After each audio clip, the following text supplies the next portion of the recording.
So strap in and get ready.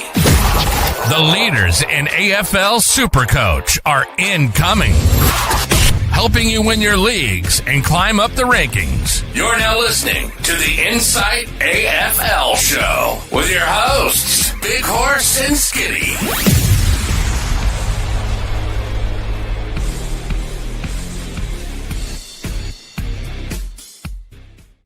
Ladies and gentlemen, welcome to the Insight AFL Show. I am your host, The Horse, and with me, I'll get to you, Squid, but Hurls is back for another crack after a ripper episode last night. How are you, Hurls? Oh, I'm really good, mate. Good to see you back on top too, mate, where you belong on these things. It was a bit weird last night, me up the top and you down the bottom. How'd you feel about that? It's all right. Get used to it. And ladies and gentlemen, as promised, our man is back. Bubs is home. Archer's fit and firing. Our man's got a stubby in hand. We've shared so many phone calls over the course of the preseason and during the season. But as we know, family always comes first. But how fucking good is it to see the Squid back live here on a Wednesday night? How are you, mate? I'm very, very good, Horse, and it's very, very good to be back. I want to say thank you very much to everyone in the Insight Fantasy community and everyone that sent me, Ash and Archie, all their well wishes. We very, very much appreciate it. And you're all a bunch of legends, and we love you all very, very much. He's going very well, so happy to finally have him home. So I very, very much appreciate that to start off with. And it's good to have you guys back. Very surprising to hear that Hurls was on top. I thought he was a bit more of a bottom man myself, but, that's all right. Let's crack on. Yeah. Us Essendon supporters, we sort of get fucked around whichever way we look at it over the past 20 years. But anyway, we're going to crack in tonight because we've got round 13. A couple of teams on the bye, St Kilda and Fremantle. Hopefully you've bye planned well, because even though there are only two teams, there's some very significant players that are on the bye this week. We're going to get into it. We're going to talk about who we think you should be bringing in, who we think you should be fading, injuries, roles, and a whole lot more. So if you haven't yet, like, subscribe, and the bell. We call it Squid. What do we call it? Bang, bang, bang, baby. Triple bang. That's right. If you listen to us on audio, give us that 5-star review. It helps get us out into the ears of those that love a bit of banter with their SuperCoach knowledge. Now, tonight, our show is going to be brought to you by the Standard Squeeze, who are helping you drink responsibly and conveniently. You can use the promo code IFS2025 to get yourself 15% off everything in store. And Squid, before we get stuck into the games, mate, you're back, which means one thing: squeeze of the week, baby.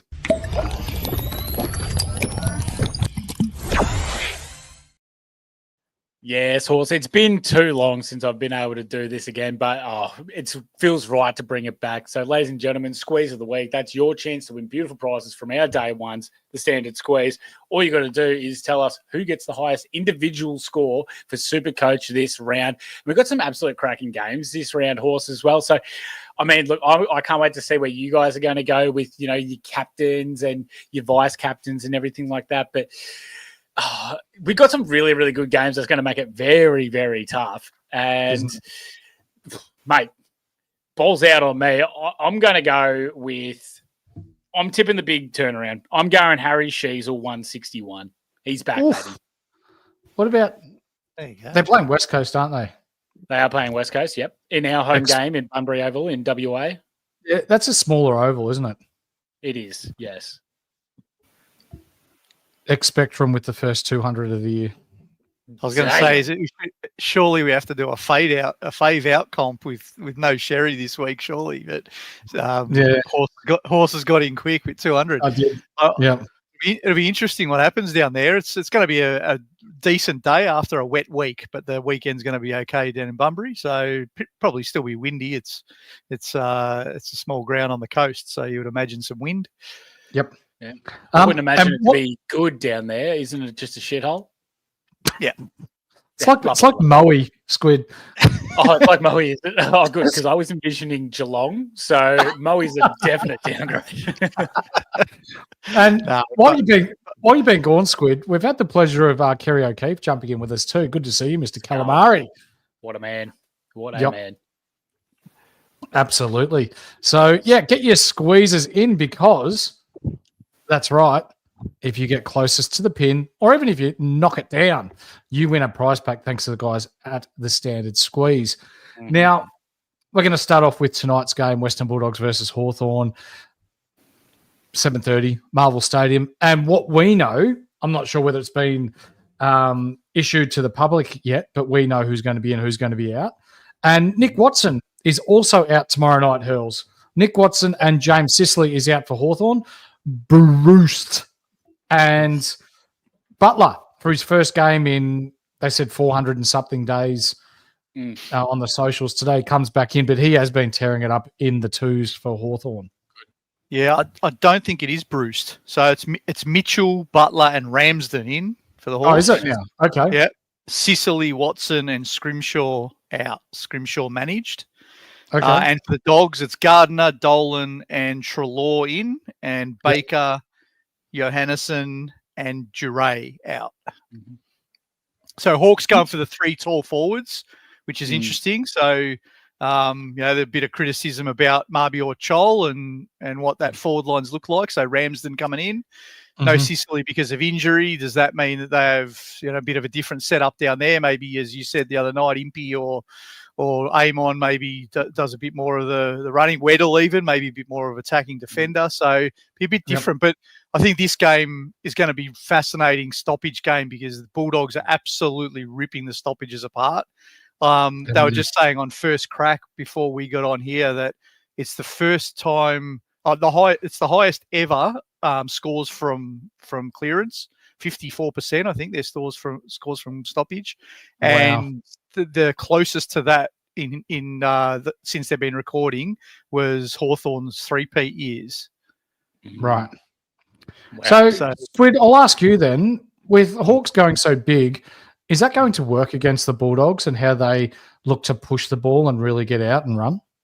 I'm worried about that, but I guess Hawthorn are going to go back themselves in with the other guys to be able to keep up with the Dogs' pace. But no Watson there, so you're losing a small pressure forward. Could let someone like Bailey Dale, if he doesn't cop Ginnivan or something like that, off the chain. But I think you're right on. It's going to be a real fascinating game here with the Dogs being able to move the ball. Treloar's obviously a big in.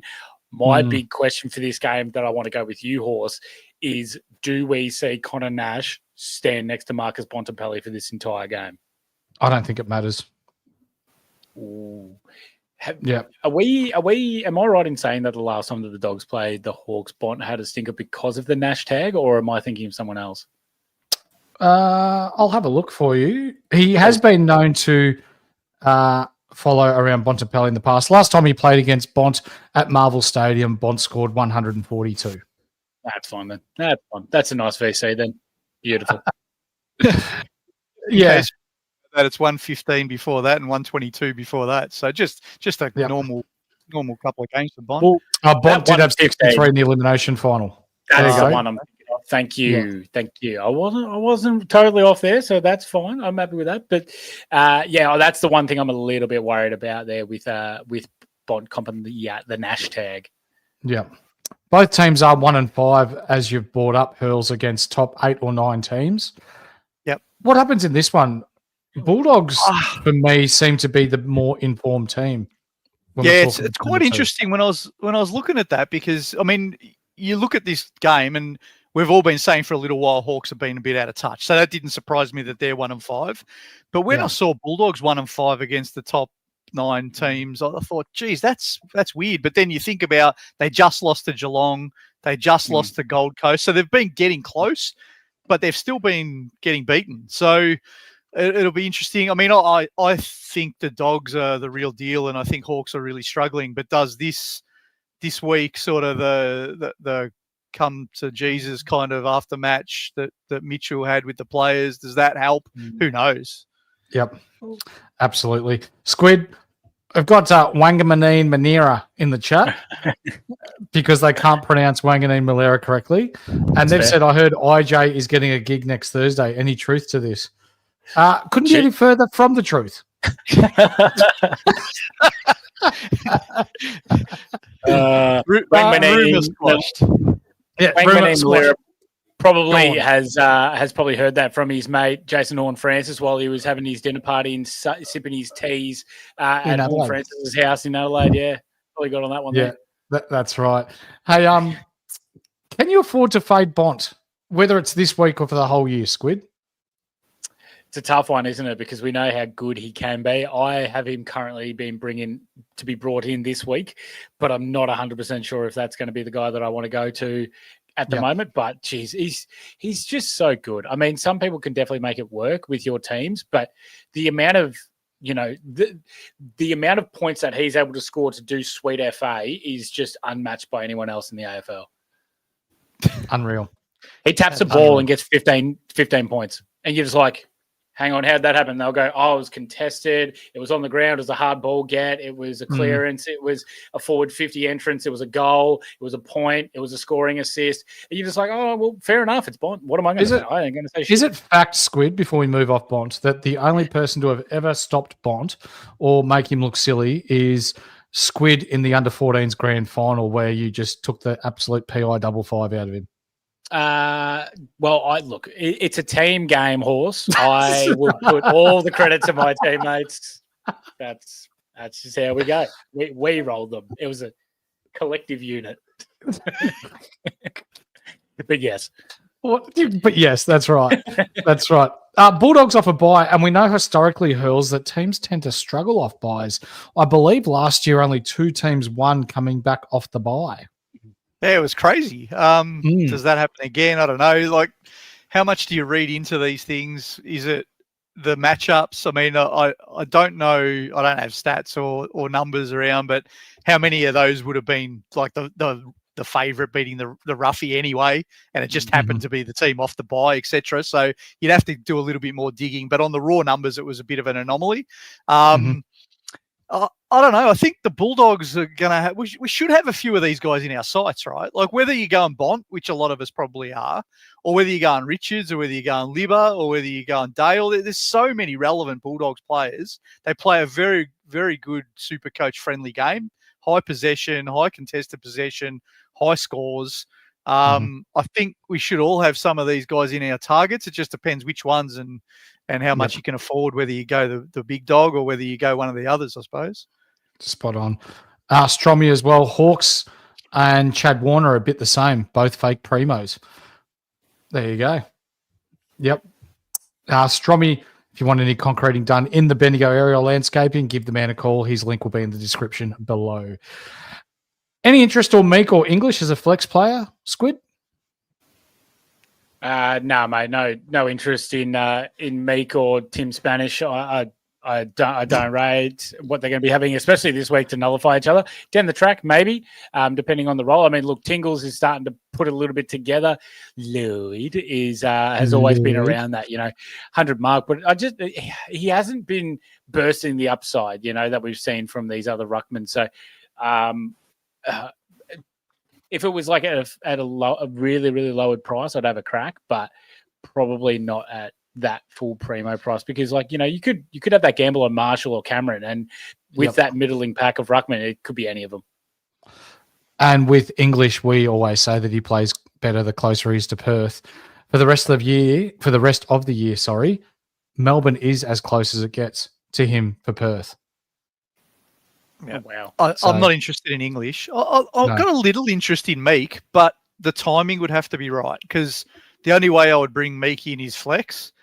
At the moment, he's 437K and his break even's 110. And I'm not in a position to go to a flex ruck at the moment. My flex at the moment is Vicentini. So until he makes cash, I can't move on that. But if he was after his buy, which is in a couple of weeks, if he was still the 430K mark, I'd have to weigh it up, I reckon. Like it's someone who you think could average 100 rucks on a good week, might get 140. He's been a bit disappointing this year, I have to say, and that's why he's 430. But yeah, I'd probably have to consider it after the buy if the timing lined up. But yeah, not now. Yep. Any likely tags in this one? Probably just Nash to Bont, you would think. Yeah, probably. Can't really see anything else. Do they go a Finn McGuinness playing forward, tagging Dale or something like that? Yeah, well, good point. I didn't even think of maybe. Don't say those words, Hurls. Do not speak that into existence. Look, Deadly is our tagging expert, so I'm just going by gut feel. Yeah, But and he is in the chat because he has come up and said God's worst creation is Bendigo. So we know that he is around somewhere. Yeah, he is saying valid. McGuinness to Dale. I think that probably is the logical one, especially now that you've got these other ins. McGuinness probably won't be sub again, so I probably would go that way if I'm guessing anyway. Yep. Any VC loops for you boys in this one? Are you? I know your golden rule, Hurls, about not VCing anyone on a Thursday night. But... How am I going to bring Bont in and resist the temptation horse? How am I going to do it? Hell yeah. I've been saying for weeks, Thursday night's my kryptonite. I go VCs and it stuffs my week every time. But if I'm bringing Bont in this week, I'll probably have to just go again, don't I? You probably do. Yeah. And you know what, Skull? You're absolutely right. Deadly thinks that God's worst creation is height. There you go. So Bontempelli, and that's about it. For me, Bulldogs to beat Hawthorn, especially at Marvel. You did say before that the teams coming off of the bye last year were like 2-7 or what? Whatever like it was. 2-18 or whatever it was. Yeah, it was actually not too bad. I think it was almost 50-50 split. And North were one of the ones that won, which is unbelievable. So did they beat West Coast? We did, yeah. 7 points or something like that. But there's a bit of a video getting around, isn't there? Oh, let's hope so. Jeez, I can see that again and again and again. That'd be great. But I just think Dogs are the far more polished and better side at the moment. Hawks, I think, definitely need a spell. Even though the Dogs don't really have, their complete team, Treloar's a massive in, so I will take the Dogs. But I think it's going to be a close one. Yep. Yeah. Let's get on to the next game, Hurls, and that will be Friday night's game between Adelaide and Brisbane. Yeah. I think this will be a really good game. Adelaide, they're flying. Brisbane, they're probably just doing enough at the moment without being sensational. And there's a chance that Adelaide could get out here, especially with the way that they play and how good they look forward of centre. So we'll get stuck straight into who we think is going to be relevant, and that is Luke Pedlar. He is a popular rookie option this week at 150K. In what scenario, Hurls, I'll go to you first, should we be buying him versus when we should be ignoring him? Yeah, I think if you need one rookie this week and you don't have Clark, I would ignore Pedlar because I think Clark is the cheaper rookie. Job security's there. He's going to make the cash quicker. But if you needed two rookies, Pedlar is a great option. I think he probably needs, I think I saw somewhere, might have been in our WhatsApp chat, some numbers came through where if he averages, say, 55 for 3 weeks, he makes, I think, 70 grand. If he makes, these numbers could be a little bit out, but something like this, 65 for 3 weeks, he makes 80 grand, and 75 for 3 weeks, he makes 100 grand. So there's some good numbers. I think that's worth going there if you're going for two rookies. G'day, Ange. I think you're right. Squid, you got an interest in Luke the Bicycle Peddler? I don't normally like, forward options to be a cash gen type of guy, but especially we were looking at Pedlar last week and look, they won by 90 points. So obviously he's going to play well in a game where you'd smack a team by 90 points. Do I have a bit more faith in him to score better than Clark from Essendon? Probably in the better sides to be able to do that. I mean, he's got a pretty good role as well for Clark and he's cheaper. So I don't really mind which way you go about it. If you're like me and you think that he can score more than Clark does, then you go Pedlar, but don't be expecting, the Crom to just flood their forward line every single game and absolutely belt them, especially here against Brisbane. So it's a toss-up for me. Yeah, I'm just looking at Pedlar's stats. He had 11 touches and 2 goals against West Coast for his 79 points in round 11. And then in round 12, he had 2 tackles. 90 points they won by. He had 5 tackles, 10 touches, 1 goal, 67 points. So he's not getting a lot of the ball, but he is finding a way to score. So it's that pressure forward tackling, trying to keep it out of around that 58-meter mark. That's where he's doing most of his damage. So he's playing very good defensive footy to be able to generate his scores without getting a lot of the touches. So who knows? Maybe against a team where the Crom aren't absolutely pantsing them, he does push up higher because he is known to be a bit more of a higher role player. So that could definitely work into his favour. Hurls, Levi Ashcroft was subbed last week. Is he a sell now, or do you just hold him? I think this is team dependent. I think he scored a 59 still before he got subbed. If you need his cash, you're going to be probably selling him soon anyway because he's 370 or 380. I'm holding him, and my choice this week of which one I sell is either Levi Ashcroft or Xavier Lindsay. I've got to sell one of them to buy bonds. And I think I'm just trusting that if Levi isn't sub on Friday night, he's got the better scoring ability. I'll probably want to hold that for the next few weeks. I'm probably going to sell him somewhere in the next 3 weeks anyway. But yeah, that's the way I'm leaning. But I'm not overly confident on it because his break evens at his average now at 77. Yep. Before we get into which SuperCoach guns do we expect to go big in this one, this is the 12-month anniversary, Squid, from when Archie kicked 4 goals at $81 to win our Punters Club some serious green. Oh, geez, that was an absolute ride. Jeez, didn't it go off? Game. Geez, that was great. Now, unfortunately, he's rotating back and forward. So it's just too hard to bet on him, and they're not giving us the odds because he has done it before. So, God, what a game, though.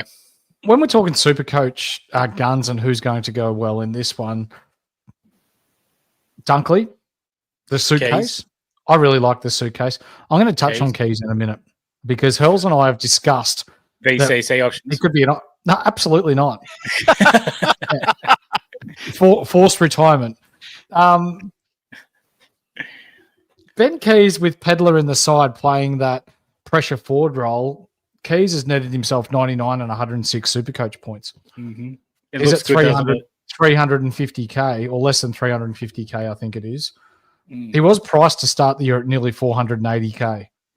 So there is genuine upside there, but I think with the lack of cash generation this year, you've got to be really or a lot safer than previous years with who you bring in. But Horse, that's all well and good, and you make a very compelling argument. But if he averages over 100, he's a top 6 forward, and Ben Keys has been doing that, Horse. So get off your high horse and get on the train with us with the Keys boys. All right. I'll tell you what then. We had a lot of thumbs up for the video knowing that you were back last night.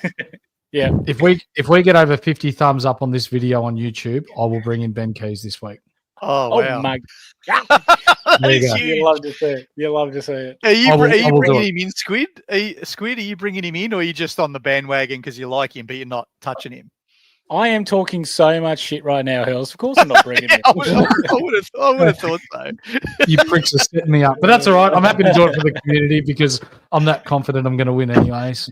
Are you allowed to log in under 50 aliases? Because Deadly's just creating YouTube accounts at will. To get 50 likes, yeah. So who would you rather, Horse?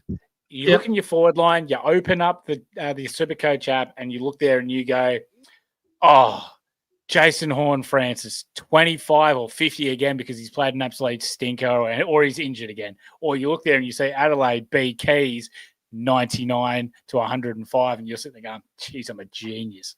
What would you prefer? Pickles ain't coming back into my team. Listen to your heart. Choose Ben Keys. What's that song? Listen to your heart. Yeah. Here we go. Yeah, you don't want Horse singing. No. Anyway, SuperCoach guns. So Keys, I don't know how he entered this argument, but the suitcase, Dunkley, Neil to an extent, and then for Adelaide, I expect a bounce back game for Rankin, but Dawson's been unreal this year. So outside of SuperCoach, he's probably top 3 in the old Charlie vote count at the moment, Hurls. Probably. I think it's It's going to be interesting how both go about, because they've both got players that they're not necessarily just your traditional taggers. But they've got players who can nullify others. So, do Brisbane get Dunkley to sort of sit on Dawson a bit around stoppage or Rankin, depending on who's in there and going well?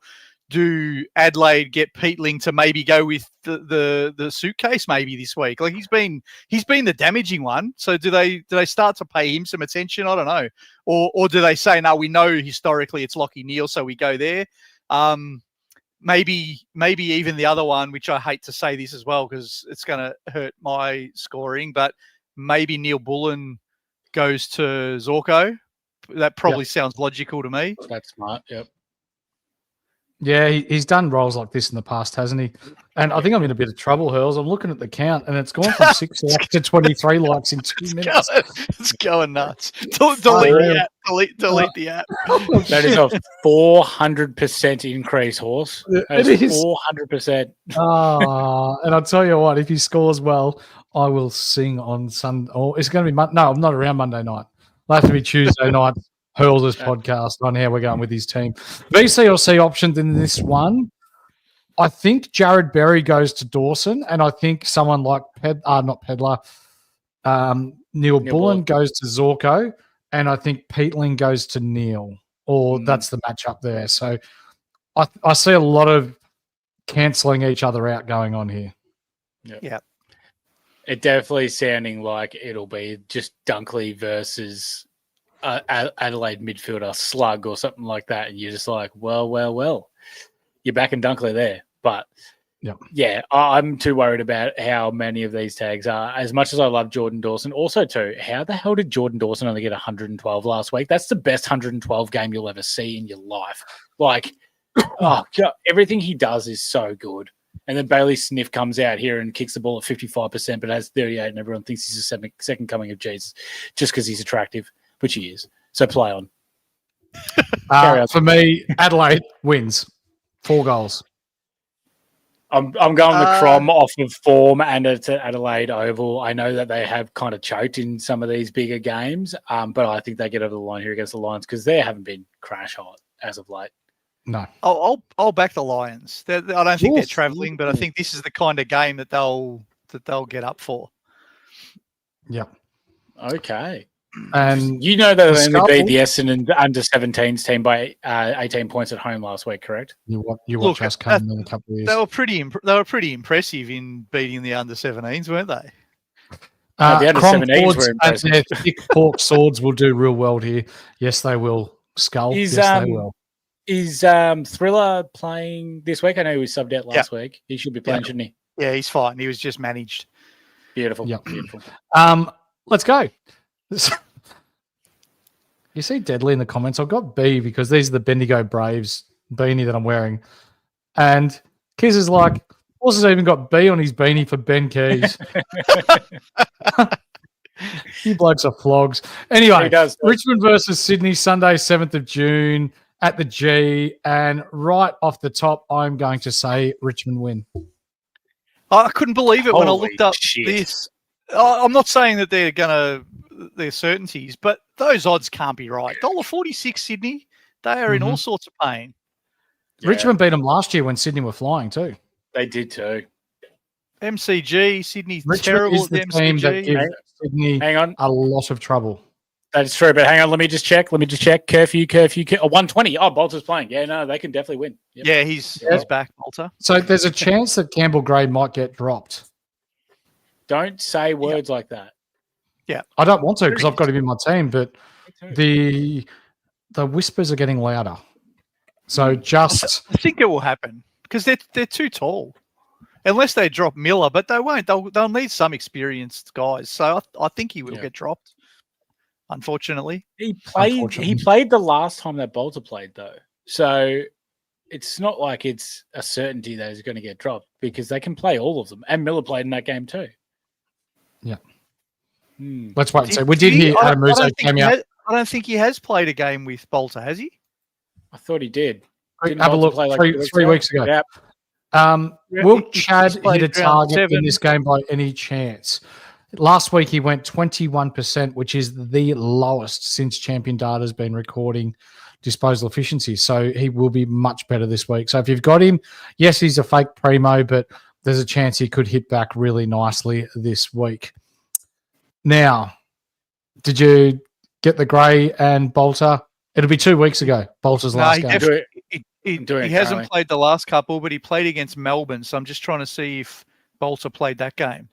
Gray's only played against North, but Gray didn't, did he? Where are we? Player stats. What is the plans? I'll leave Hurls to research that, Squid. Oh, shit, maybe what's the plans for Roberts? Do we just hold him? I think we kind of got to just keep holding him, don't we? I mean, like, he has some good games, he has some stinkers. It's a real tough one, isn't it? Like, if you wanted to go for that upgrade and put in that trust, but like, you know, Bice has had, you know, he's had a couple of downers, so they do feel confident with Roberts. Their ball movement's been shocking, so they kind of need Roberts in that team. You just kind of got to hope that he can turn around. But, you know, if you were ballsy enough to get off him a couple of weeks ago, then okay, fine. But, you know, that big score could be coming. 100%. I'll cut straight to the chase with Bice and Cleary. They are absolutely must-sells. And I'll be surprised myself if Bice is actually in the team this week. He's struggled mightily in the last couple of weeks to the point where he was subbed out on two touches last week, Hurls, at halftime. Yeah, he's got to be gone, I would imagine. I'm interested to see the Sydney reaction. What do? Do they swing the axe and drop 5-6 blokes? They have to do something. Cox looked really, really lost at the end of the game, so they got to have a reaction. And they have never played together, Gray and No, they haven't. Bolton. My apologies. What do we expect from Callum Mills, lads? So he's played one game and one good quarter, got suspended, missed a week. He'll play this week. Then they've got the bye. So do you risk it and do you bring him in this week and get his score if you need it for a best 18, or do you just wait another 2 weeks until you're absolutely sure that he's going to be around for his third? Yeah. Look, the matchup says you could go if you wanted. But it depends what you plan. What's your plans? I can't bring a bloke at that price in this week because it means, I'm going Bont and I'm going Caldwell. If I give up one of those to get Mills in where he's not on the bubble, I don't think it makes much sense. But I get if you've got no other sort of plans cooking and you want to bring him in because of the matchup, because I think he's someone we might all go to at some stage later in the year, round 15 is probably logical after he's on the bubble, if he looks okay. For sure. It's kind of annoying, isn't it? Because he plays Richmond this week, which would be nice to be able to get him in for. But then next week he's got the bye, so then you got to cop that. And then you're just going to have to sit there and be like, well, how long until this bloke comes out? He's played one game of footy in the past, 16 months or something like that. He's just had an absolute shocker run with injury and then suspension. And it's not like it's, dumb shit on Mad Monday, separating his shoulder or whatever the hell it was.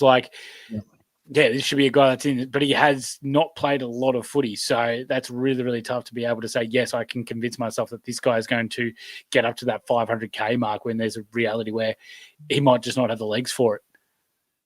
Yep, bang on. Fair call. I like and we might have full back lines too, right? Maybe we don't need him. Maybe you don't go there. So, could have him as a flex if you really, really wanted to. But cheap flex maybe. Yeah. Yeah. Yep. You are so smart, Squid. Yeah, I do some readings. I am so smart. SMRT. I mean, SMART. Do Sheldrick and McAuliffe keep making cash?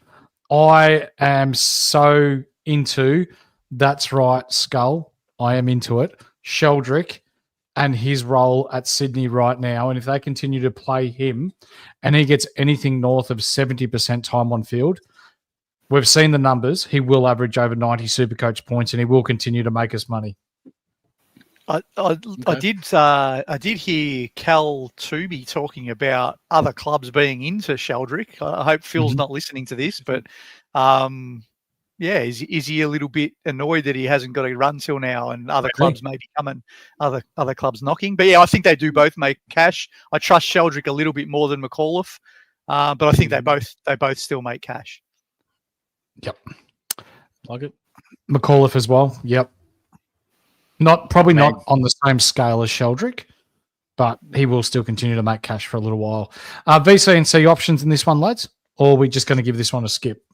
I mean, look, it's pretty obvious who the C option is, and that's the current player that is averaging the most SuperCoach points per game this season, and that is obviously Dion Prestia. So, Prestia is definitely the C option, and definitely he's the one to be bringing in here. The human meatball. M1 at the moment. So if you sort by averages, I'm not going to go VC or a C, but I'm going to make a call here. I am going to go Squid. This might be pointless because Sherry might get 200, but I'm going to go for my squeeze of the week, Isaac Heaney 175. I love that. I really, really like that. That is a sensational guess. He could. Who did he play a couple of weeks ago where he had 39 and 2 goals, 5, and literally won the game on his own boot? Was that Essendon? No, they did. Because Essendon beat him. Yeah, they did beat him. They haven't won a game, have they? But I do know what he's talking about. He dominated. No, they did win a couple of weeks ago. I can't remember who it was. They lost to Melbourne, and it was the week before that, which was Carlton. That's right. That's why it was funny, because it was against Carlton. Oh, yes. It was too. How can we forget that? I can't believe you forgot that, Hurls. Unbelievable. Richmond to win for me, boys. Mm-hmm. I think I'm inclined to pick the Tigers too.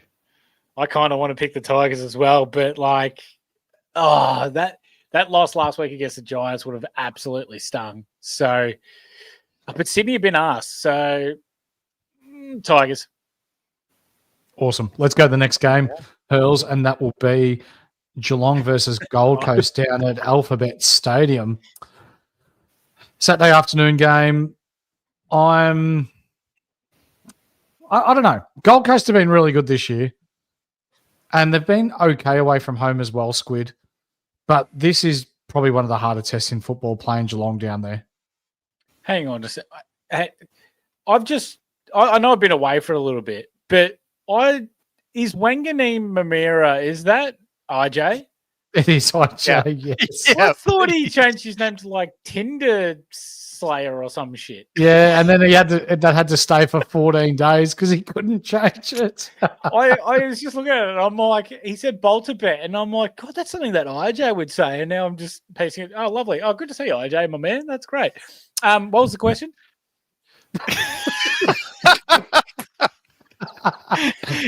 Gold Coast versus Geelong, mate. So this will be tough for Gold Coast. They've been playing some good footy this year, and they were stiffed last week against Freo. Freo did rock up and play a very nice game up there on the Gold Coast. But with Geelong, mate, there's probably not many tougher trips in footy than to go down to GMHBA Stadium and play the Catters down there, especially with the way they're playing at the moment. Yeah, absolutely. Bingo their horse, except if you're the GWS Giants, they absolutely love that. That's like taking food from from a baby right there. That is unbelievable. They profit. I think that the Suns are probably a bit burnt. Might need a bit of a bye rest, because for them to be at home in their fortress and lose to the Dockers, who have been shithouse as of late, they looked horrible. They look so burnt. So traveling down to the pissiest, wettest place in Victoria, in Geelong, I'm not liking the Suns' chances down here. So is it going to be moist Saturday? It's always moist in Geelong, mate. It's Geelong. Geelong in winter. What do you expect? Yeah, you're right. It's basically raining cats and dogs down there. And as Skull says, Suns are going to travel like milk down there. No good. Oh, sloppy. Thanks, Skull. Yeah. Should we be buying Tom Stewart for value? Well, I was on him last week, remember? I was going to buy him. I had it all lined up. Then we heard rumours he might be out, and he still scored 100. But it was West Coast, and I don't trust that you're not going to be on a roller coaster every Thursday waiting for a late out. So that's the only reason I'm not. But I think for value, if you need a bloke at 420 or 30 or whatever he is, he's good value. I I can't do that to myself. I don't want to be Thursday night worrying, is he going to be named this week or not? It's going to be 15 degrees, very high chance of showers in the afternoon and evening, winds northerly 30 to 35 kilometres an hour during the game. So rain amount 5 to 10 mil. So it is going to be wet. So the B stands for bun, does it? I am Jane Bunn. You're absolutely right. Hey, exactly as I said, Horse. Absolute fucking shit. It's just, I didn't even have to look at the weather report and I could have told you that. Yeah. Well, you did. I just confirmed There it. you go. You're right. Hurls, Ah. Hurls, who would you rather, right? Yeah. Option 1, Callum Mills. Option 2, Tom Stewart. Who are you taking? It's a great option. Thank you. Probably Mills, only because you're getting him cheaper. Really? 350k Mills, 350k Mills versus 430k Stewart. I think I'll take Mills, but it's a toss up. You got some fan mail, Squid. Good to see it. Mate, that's IJ, isn't it? No, I'm pretty sure it's IJ. Everyone's IJ. I'm pretty sure that's IJ, is it not? What do Either way, I the appreciate Shannon you Neal doing buyers do? Because they would have bought him last week thinking, fuck, he's got a good matchup here. He's against West Coast. They're going to struggle. They only really pulled away in the last 15 minutes of the game, and Neal didn't score that well. So now his cash gen's probably a little bit stunted, Hurls. Yeah, he's stuffed. I think, what's his break even? I mean, you bought him just for quick cash, and if if his break even's ugly, oh no, his break even's still 13. So no, you're not trading him yet. You're holding for now. He went up. What did he go up last week? 39,000. So you made 40 grand. If he gets 62 this week, you make another 20 grand. Then they've got Essendon. So it's probably a 3-week hold, and he's trading him in round 15. Yeah, as Bo he's says, not going to make anywhere near what. No, Shannon Neal buyers should just install the app. Will there be any tags on the Gold Coast midfielders? Yes. I reckon Tom Atkins goes to Nando's. He's more suited to Marel, isn't he? Yeah, Irish, I reckon. Or you reckon Mark O'Connor or Ocean Mullen? Yeah, Mullen, Ocean, the Ocean Man. I reckon he goes to Anderson, Nando's. Is Mullen not too small for Nando's though? I know he's a big dude. He's been running with everyone though. Yeah. I understand that, but it's not like he's still allowing them to. He's nullifying the kicks. He's not nullifying the handball. So I guess that's Anderson's forte. So yeah, actually play on.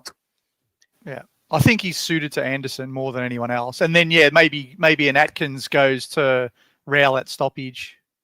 Hey, YouTube, I don't know what the shit you do. Oh, sorry. Yeah, whatever you're streaming on right now. But I don't know what you're doing, but how the hell is this man able to change his name 3 times in fucking 20 minutes? I hope it gets stuck now and he can't change it. Horse's man crush. I love it. I was excited that he did on the last one. Max Holmes is still only 519k. Should he be someone we are targeting instead of Nass or Whitfield?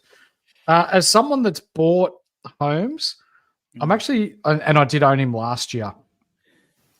I am really into their draw that they've got coming up in the back half of the year.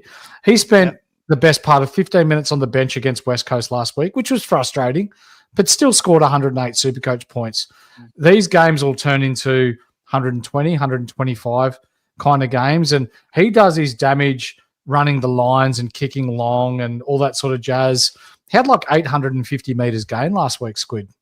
Yeah, he looked really, really good. The only thing, I also have Max Holmes. The only thing that is currently nullifying him is the fact that Bailey Smith is getting the ball, bombing it, 55% disposal efficiency. That is what's really nullifying Holmes, because normally last year that was, the likes of like Tommy Stewart and Tom Atkins and Guthrie and this kind of stuff, where they would look for Holmes running off of half back and they would be able to get it to him in the spot. Now it's just Bailey Smith getting the ball and just like, I'm just going for it. But in that role, Holmes is still doing enough because he's just so good and smooth and silky with it. So, I'm still keen on Holmes over Nass and Whitfield.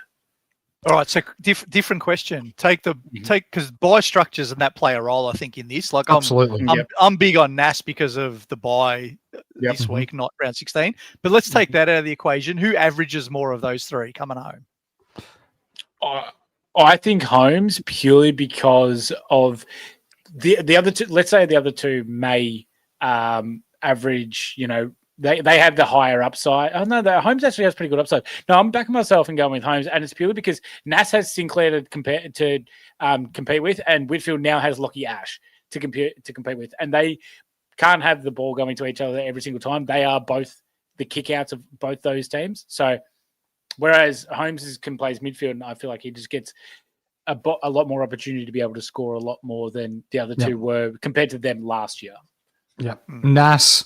I do like Nas, and at the price, he's nice as well. But Whitfield scares me at the moment, Hurls. The last 2 weeks, he's played a lot of half forward. Like, he moved back to half back last week, more out of necessity than anything. But I don't like the fact that they're flirting with him up forward. And I'm a non-owner, and at the moment, I'm pretty happy being a non-owner, giving the fluctuation of roles for him at the moment.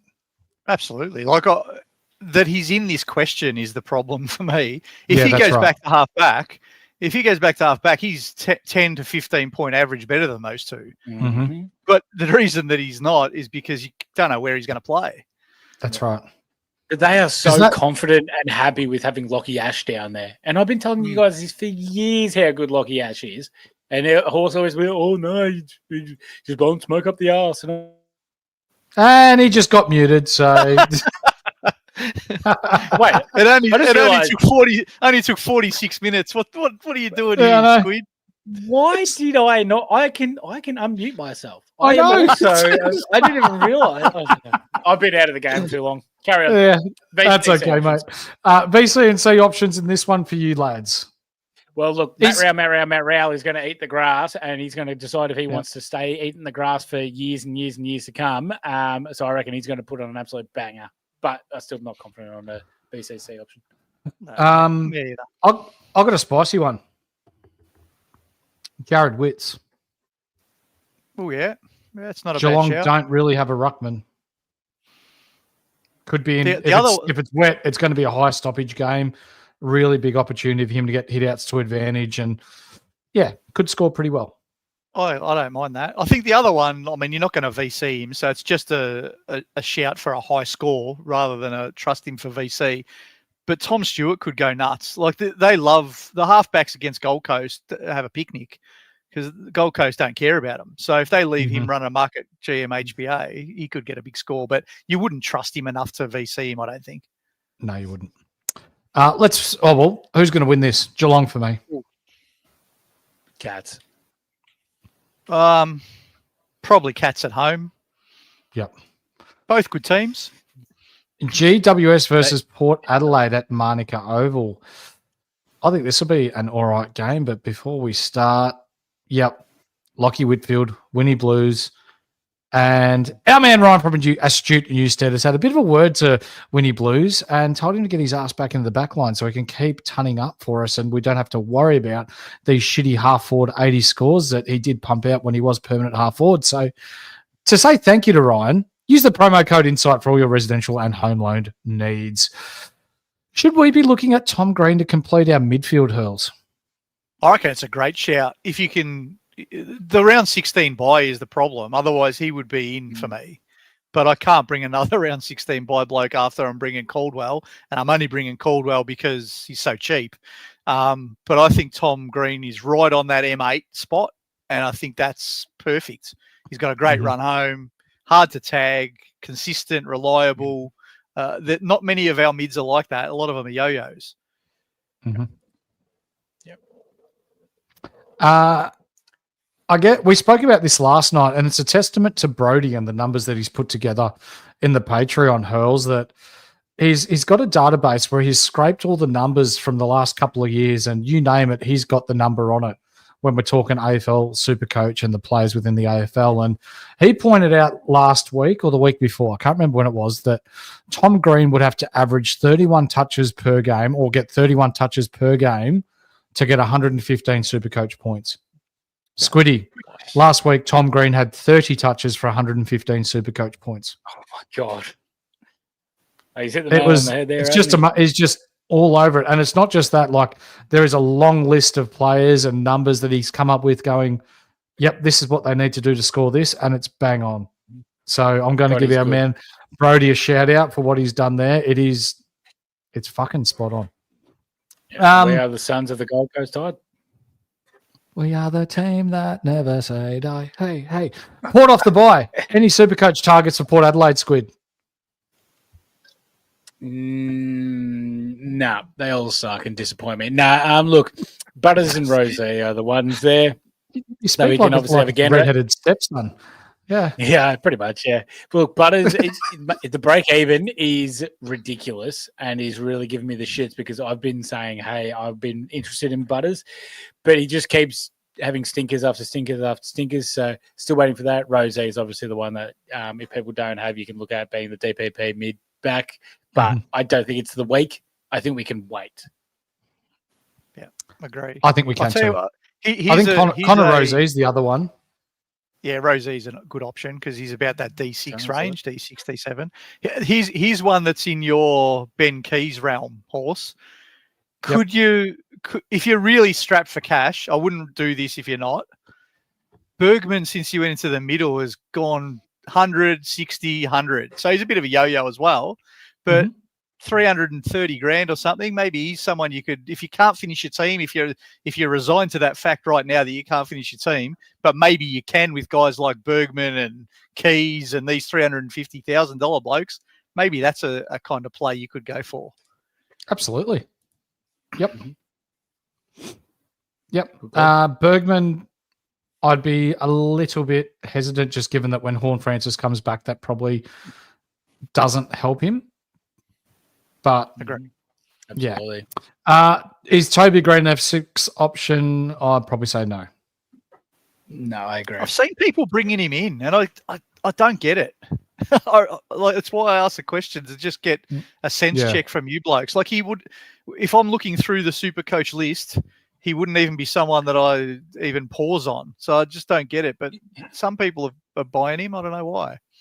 Is it like more or less because we have no forward options and maybe they are going, okay, well, Toby's probably the one that we could go. I mean, look, when it comes down to it, would you rather Toby? Would you rather Ben Keys? I'm going Ben Keys. We're up to 31 likes, boys. So for those that have just tuned in, 50 likes on the YouTube video, and I will bring in Ben Keys this week. And I'm going to up it because I'm that confident it's not going to happen, Squid. 75 likes, and I'll BC him. Oh my goodness, boys! Hit the boys. Hang on. I am that confident. 100 likes, and you VC him, and you can't use Sherry as your captain. Oh, that stinks. That's why you go. That's why you're going in VC because you know you got the safe captain sitting there. 200, and you suck him off.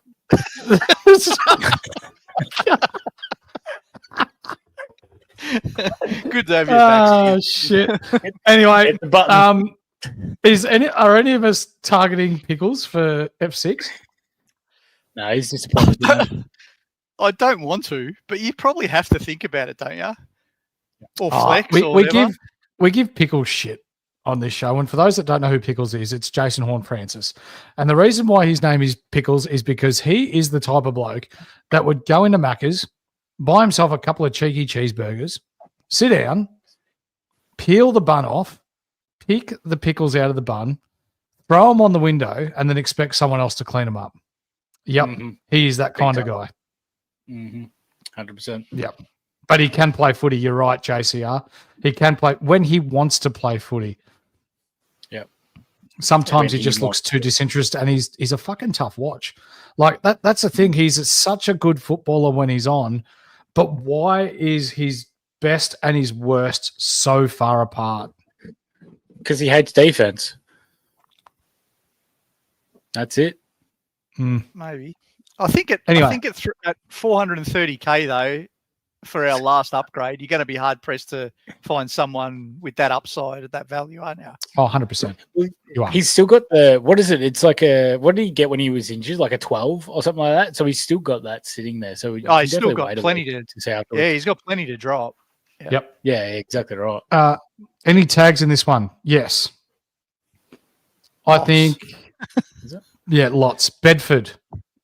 Oh yeah, Butters or Rosie? Butters. Butters. Yeah. Yeah. Let's go to Port Adelaide side then. Is Bergman or Drew going to someone?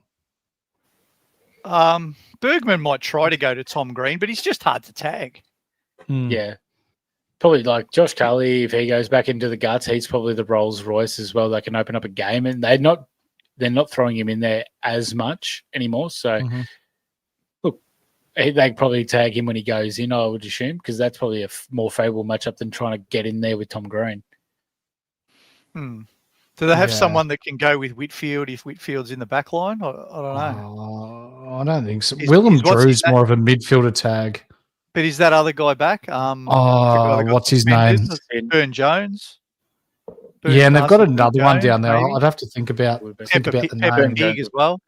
Yeah, Pepper Pig. Here's one that we haven't brought up, Hurls, and it looks like he's fairly safe, and that's the Rat, Rory Atkins. I'm not sure he'll play. Yeah. Well, apparently he's training with the A's, and he's almost a lock to play this week. You reckon? But aren't they just getting Sin and what's the name, Farrell back soon? Like, I can't see him being in the team very long. He's genuine junk. He could genuinely be out of the team next week. Yeah. Oh, yeah, absolutely. But we've got to bring him up because people are talking about bringing him in. Fair enough. When we're talking about Rory Atkins, he's currently nearly 300 people have traded him in. So, wow. Yeah, I think give it a wide berth. I can't see him being in the team when those other halfbacks come in. No, I think it's coming back. Pickles would have been the type of kid that enjoyed one-ply toilet paper. It's true. There's a lot of good ones in there as well. And you know what? I've got to highlight this, not for the comment, but how good does that retro Kangaroos? That's tough. Look? Yeah, God, that's what made me fall in love with the boys. I've got one of those Kangaroos somewhere around the house. Got to give it to Archie. And to answer the question, I'm not sure if Bedford would go to Whitfield. I think they're more likely to go Pepper Pig and Burn Jones to Whitfield and Ash. Yeah. Did you not get the joke, Hills? No. Bedford and Whitfield play on the same team because the other week you said that someone was going to take someone on the same team. He got me. I didn't even think about it. I didn't even think about it. I just went, the Port guys are going to Whitfield, and that I didn't even look that Bedford was the bloke. Oh shit! Oh, he's done it again. Thursday night VCs and Toby Bedford need to be banned from me. Tagging the own team. Yeah. All right. For me, I think GWS gets the job done here, and 6 goals. I think GWS win as well, but I also want to say a shout out to Callum Ward because that is just absolute bullshit. I hate that. He's been an unbelievably good player for a shit a shit team, and then a good team, and then a team that made it to the grand final. He's been unbelievable, and he's just a player that I think everyone can get behind and really, really like. And him doing the ACL, that's just bullshit. So hoping for a speedy recovery for Callum Ward. Good call. Yeah. That's really nice, Squid. I still think the Giants are a sneaky chance to give it a bit of a shake this year. I think they've shown in the past that they've struggled the first half of the season, then they get their shit together in the back half of the year, and they can really damage or open up some teams. So I say write them off at your own peril because their best is flying. It is so good to watch, but their worst is pretty ordinary as well. So if the right team turns up and they play with the right mentality and attitude, then they can beat anybody. Any VC options we're probably looking at C options by the time Saturday rolls around here. You got till Monday now. You can do any game VC. Yeah, I guess so, yeah. But no, not in this game. Not in this game for me. Absolutely. Let's move on to the next game. Maybe I should take a punt on Dante Vicentini with the VC. against Richmond, but I won't. Sunday, 3:20 p.m. in Moe's or Victoria's version of Moe. We're going to Bunbury. Where's Bunbury, Hurls? Because last week I stuffed up Traeger Park in Alice Springs, and there was people that were sending map emojis and that sort of jazz. Yeah.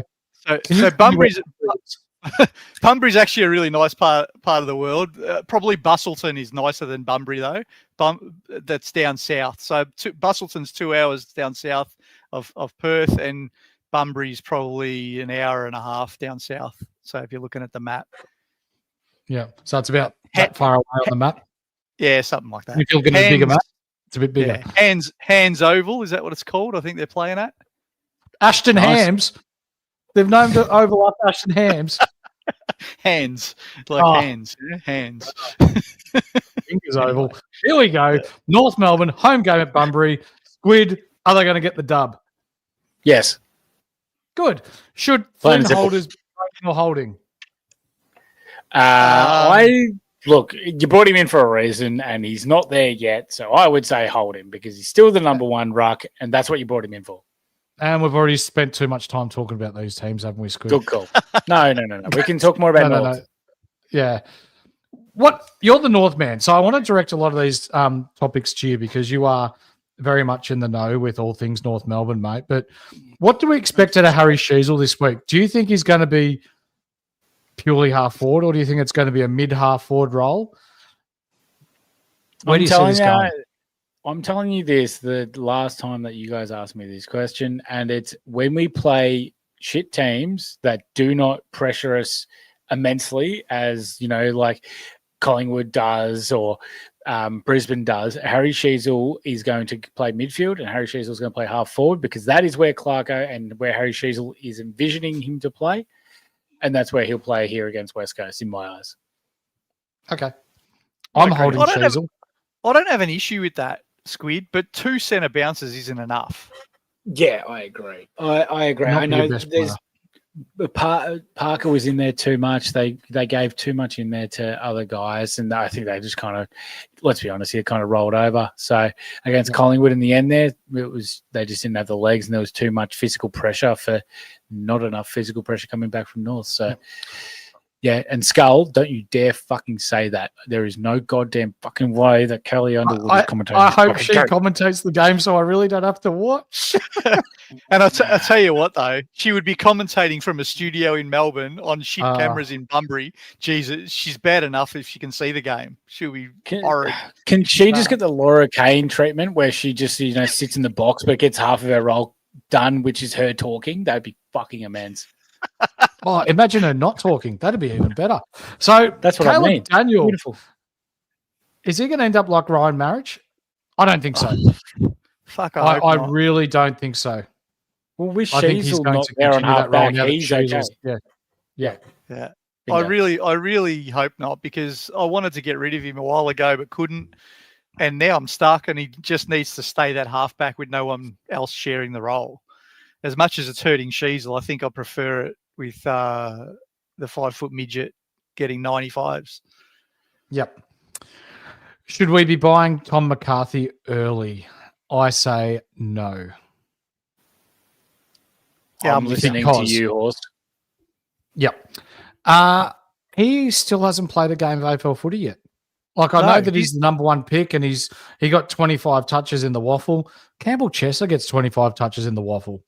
Mm-hmm. So when we're talking about a player who, yes, he's 99K, yes, he's a mid forward, but he's never played a game of AFL yet.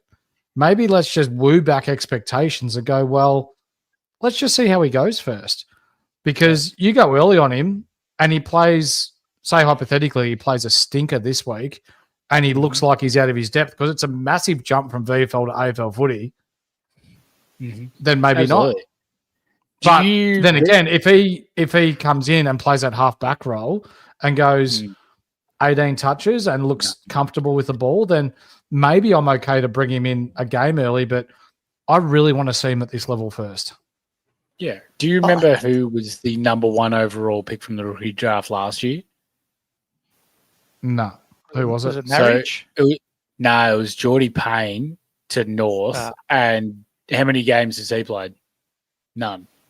So maybe just less of the expectations on McCarthy. Sorry.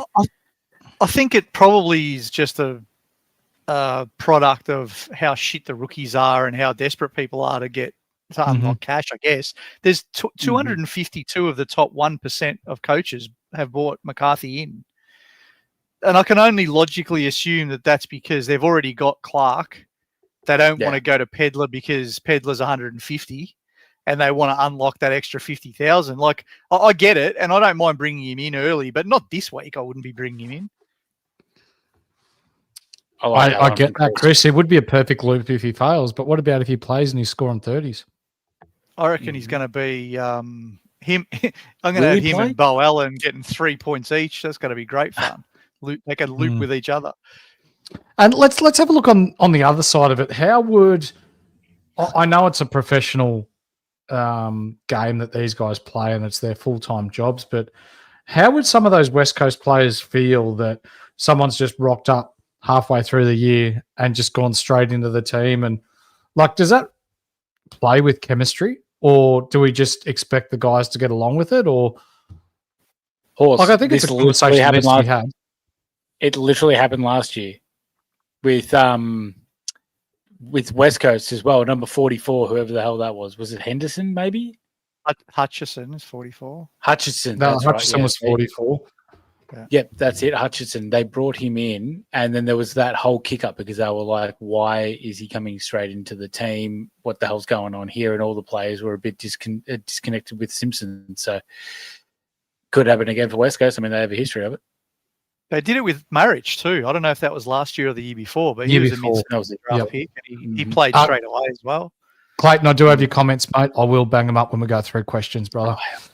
And Captain Cherry, thank you very much. Let's move on to the next game. North Melbourne by a bajillion. X. I think West Coast win this game, Squiddy.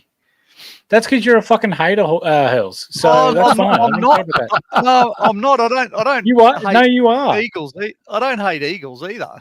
That's what I mean. You hate North. Well, but no, sorry, I hate Eagles as well. But I think they're like they ran Geelong to 3 or 4 goals last week. So why wouldn't they beat North?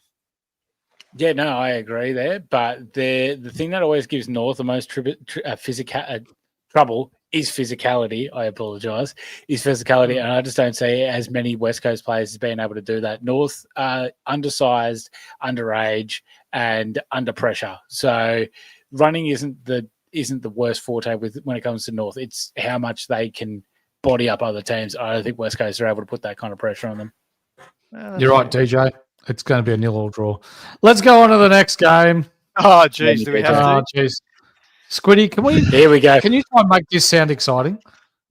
Yeah, this is going to be a great hate watch for anyone that doesn't go for Carlton or Bombers. I am so keen. I'll tell you what. Hurls and Hawes. Yep. I don't say this very often, but fuck me, I want Essendon to win this game because Squiddy's on with us. He's on. We've got the bandwagon filling up. We love it. I'm going to go back and dub that. I'm going to record it, and every Essendon game, I'm going to put. I don't say this often, but Essendon win. Imagine hearing that every week. The best part about it is we don't, so that's just great. How's Jasper? Speaking of 0-0 draws, how about piss off, mate? Yeah. Can Carlton beat the Essendon under-18s? Well, it's going to be 11 degrees and pissing rain Sunday afternoon, lads. Good. It needs to maybe flood for Essendon to win this game, I reckon. Our skull, the cheek. Fuck it. Underwood can do this game. This is a hard Sunday, isn't it? We got North versus West Coast double header into Carlton versus Essendon. Jeez, it's a massive blockbuster Sunday afternoon night game. How's the time difference too? It's 3:20. So our first game's at 3:20, and then it's 7:20 on a Sunday evening. Everyone's going to be pissed going into that Melbourne Collingwood game. Jesus. Yeah. How many goals will Charlie Curnow kick? Oh shit, lots. Nah. Is Ben Mackay playing? I'm going to say he kicks like 5 goals, 6. Wow. Is Ben Mackay playing? Yeah, maybe. No. Who's he? He's not. Oh, then Charlie won't kick a goal. It's gonna be Laverty, Squid. It's gonna be Laverty. Oh yeah, he sucks too. Anyway, I'm not looking forward to this one. Just what a do bit I of tell you update. guys? What do I always say? Essendon are so much fucking better without that $1 million fucking handcuff in whichever Mackay you have. Oh, God. Hawksy. Kelly should commentate while doing the coin toss herself. Unreal. I wish Underwood's doing back-to-back games on a Sunday. Fuck, she's getting a bit of love today. This isn't like our community at all. But when we're talking the likes on the video, lads, we're up to 38. So I've actually just reversed my trades for this week. 12 more. He's getting nervous. How long we got those that have left? just jumped in, 50 likes, and I will bring in Ben Keys this week. Yes, for those that are in the Insight community know how much I dislike watching Ben Keys as a footballer. No doubt he's a great bloke, but I will do it. Probably a question I didn't put on here that's more relevant than all these ones, actually, Horse. TDK is very popular by him this week. Do we expect shit net or not? And what do we do to people? Should people be buying TDK? I'm not a fan of TDK if it's in the wet against Goldstein. Yeah. Exactly. So there was a game. I'm just going through the scores here. When was the last wet weather game that Essendon played and Goldstein actually did all right? Was it Has that ever happened for you? Collingwood? Collingwood, it was a wet game. He's been And okay. Darcy Cameron scored 125. So, I mean, and that was his first game for the year too. Goldstein's been okay, but if it's wet, he's more of a physical ruckman that just puts his body in places that won't allow DeConing to have a good run and jump at it.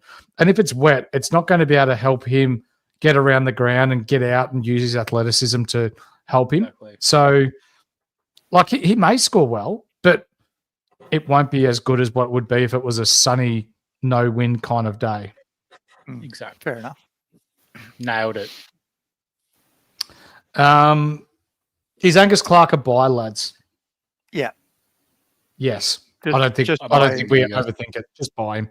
Just buy him. So it's Angus Clark or Pedlar. You're taking Angus Clark? Yeah, every day of Yes. the week. Okay. 113K is locked in. I trusted you guys on another Essendon player. I forgot who it was, but I remember cursing you both out a couple of weeks ago.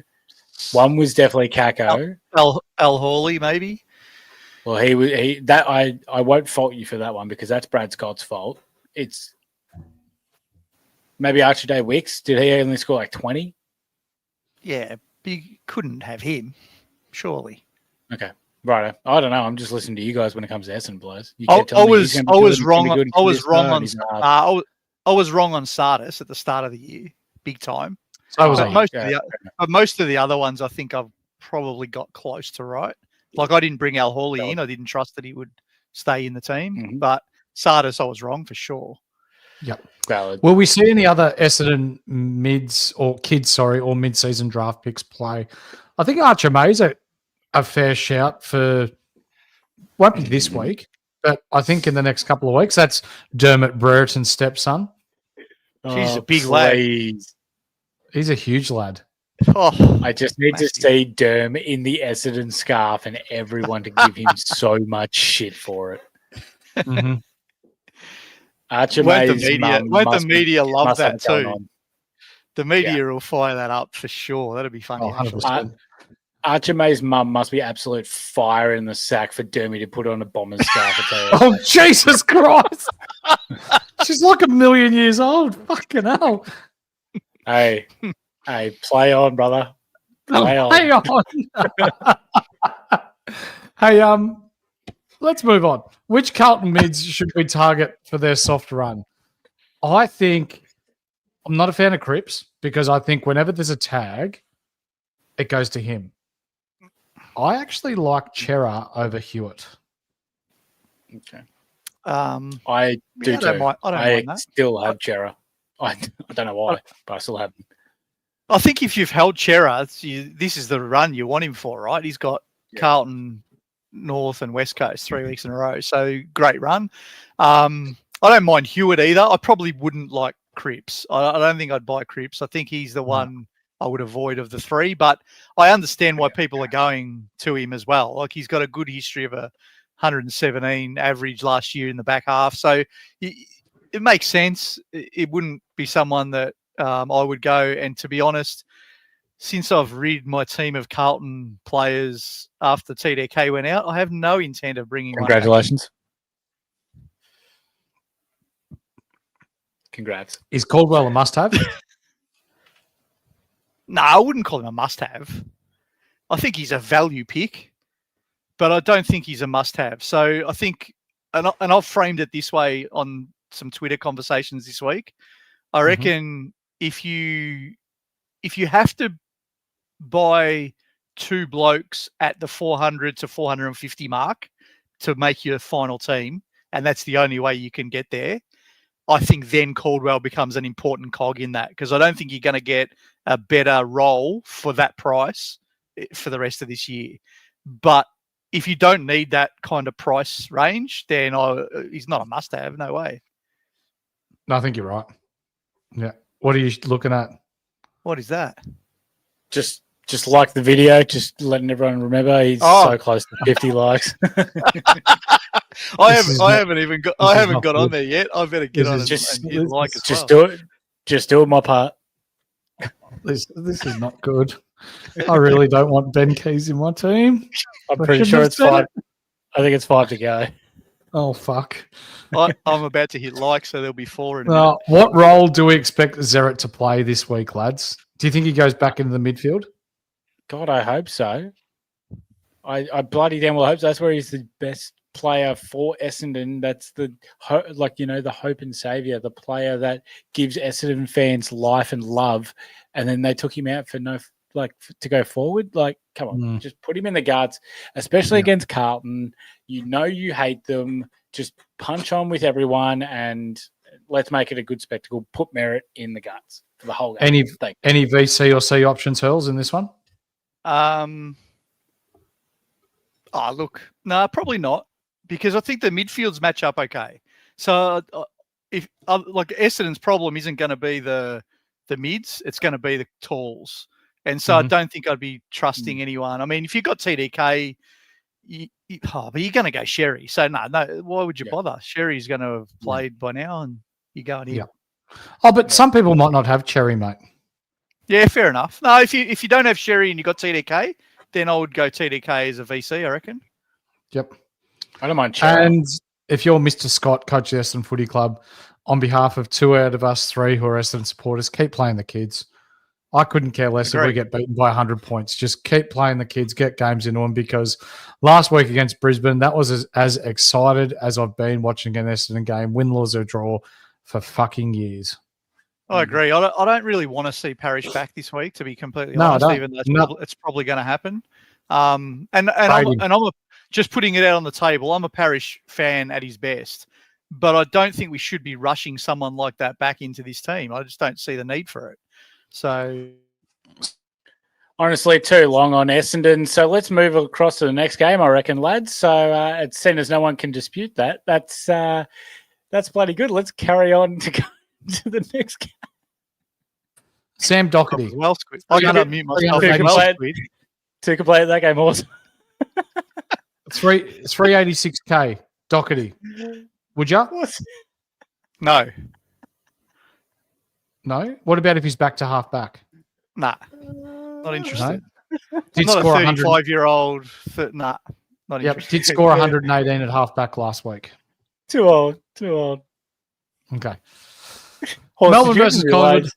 Did you realise then that I muted you in Hurls? And I was just like, we've taken too long on this game. I was on the SuperCoach screen, and I'm like, why is no one listening to me? And I'm on my iPad trying to figure out how to like. Speaking of too old, I don't know where the like button is. How do I hit the like button on this thing? Right next to the typewriter button. I muted you both. I was like, we'll carry on to the next game. You guys were speaking to no one. You prick.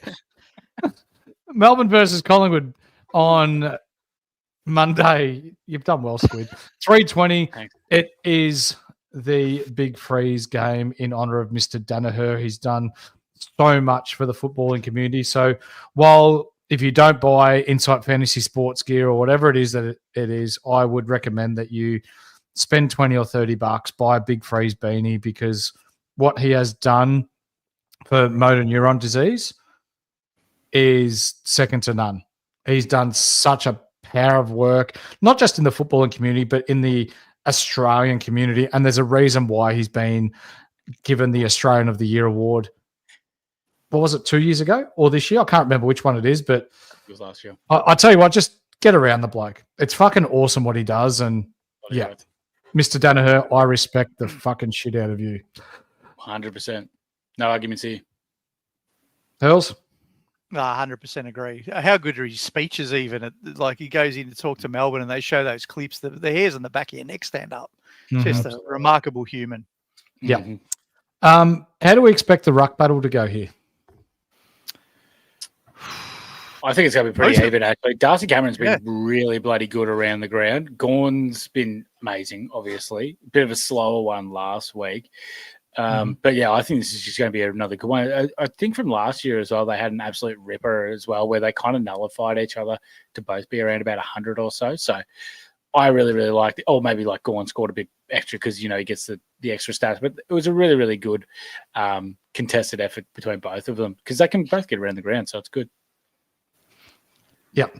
So no VC, no C on Gorn for me this week. They'll both like to get behind the footy and take intercept marks too, so it could be an interesting battle. Let's talk Hurls, because there's been a bit of a discussion in the Supercoach community about potentially selling Gorn because cap is so tight. Yeah.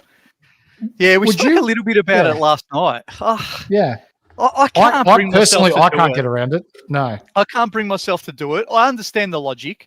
You know, we're all tight for cash, and the logic is simply, if I can't get a 23rd primo, but I can go Gorn to TDK, make 100, and I think it's 190,000 this week from that trade, and then I can upgrade like I don't know, whichever 300k bloke you've got left, up to almost a Nasiah Wanganeen Miller, right? You're not far away from that kind of that's right. cadence. So I get the logic. So you end up with Wanganeen Miller and TDK instead of Gorn and a rookie. So I get it, and it probably does mean you're getting a better score. I just don't know if I can bring myself to do it. When you're saying it there, I was just having a look at Gorn's run coming up, and it's kind of makes sense to get rid of him because he's got Cameron this week, which is obviously tough. Next week he's got Port, so that's obviously a very favourable matchup for Gorney. But then he's got the bye after that. He then goes into Jared Witts after that, into Riley O'Brien, a very good defensive ruckman, then Tristan Cherry. So that is a bloody tough run there for Gorn. It is. It's four of the next five. And then it's then TDK. Yeah. So he's got a really tough run. I think if you had, and here's another and then Marshall. Another spanner in the works. If you had a lot of trades, like if you only had 2 upgrades left, here's another way you could tackle it. You could easily sell him for 709 to TDK for TDK's nice run coming up, and then after you assume you'll drop some cash over that month, you pick him up again. Now it's wasting trades, but if you've got the trades in the bank, it's probably a good cash play. But it's not. I'm not going to do it. Putting it out there, I'm not even entertaining it. But I understand the logic of why this year, with so much cash gen issues, people are reaching for these kind of things. Yeah. Yeah, I have cash gen, so I'm not doing it. But I can see where they're saying it especially with that run. That's 5 tough weeks. We need some huge Gorn work there. 6 weeks. Collingwood don't tag, lads. So is this an opportunity for Petraka, Oliver, Cozzy to score well here? Maybe you say that, but Perryman has tagged earlier in the year. I just don't think Collingwood's had any need to really go for it. This may be the one where they go track. Oliver's been tagging recently. Does Oliver go to Dacos because they don't have Neil Bullen anymore? So I think Melbourne tag. I think Melbourne do tag, but I don't think Collingwood will worry. Probably. I don't think he'll keep up with him. Mm-hmm. Yep. Yeah, true. Are we? Yeah. How do we see this game going? Because by this stage, if you've got Cherry, you've probably burnt your captaincy option here. If you've got no Cherry, but you've got TDK, you'll probably go TDK against Essendon. Yeah. So your captaincy option's probably gone by this one. But done, yeah. This game as a whole, how do you see this one playing out? Is it going to be wet again Monday? What's the weather looking like over your way? Yeah, I think there's going to be a touch of moisture around. Yeah. Just on, Jane let me Bunn, channel my inner Jane Bunn. Come on, Bunny. They call me Jacob Bunn. No, they don't. No, they don't. You're right. Monday, They call you Jane 14. Bunn with better tits. Monday is going to be moist, 5 to 10 mil, 14 degrees, with a bit of wind around as well. Mm. Horse. Get your trades ready, buddy. Ben Keys is going to the team of horse. Can we share your screen and you can do the trade live on air after this game, Horse? Let's go. You can share your SuperCoach screen. I'm glad that we got a lot of people in the community on board because I couldn't figure out for the life of me where to find the fucking like button. I love you, Jesus Christ. Back to the game. Pies if it's wet. They're too good. I don't care if it's wet, dry, snowing, blizzard, whatever. Pies are winning this. They're the best team in the comp. They're probably going to win the fucking flag again. Their system's just too good, and they're going to destroy Melbourne in this game. So I'm going Pies here by about 30 odd because they don't need to kill teams. They just get the job done. I'm with you. I've just traded keys in and it looks fucking dirty. Do you want me to stop sharing so you can show us? No, not at all. I don't want it to see the light of day. I'll put it on socials tomorrow. Well, I might do it later. We might share screen. I'll reverse the trade so people can see it go in. Well done, chat. What are we doing? I'm going to tip Collingwood. I think they'll be too good for Melbourne. Yeah. Agree. What do you got next, mate? Because that's the last. That's the last game. Is this the? We can't talk about trades because my trade plans have just changed. Well, so talk us through now that you've bought keys in. What did you do? What was the sacrifice? Because we want to be able to laugh at you all weekend when Keys gets 30 and whoever you were going to bring in gets 130.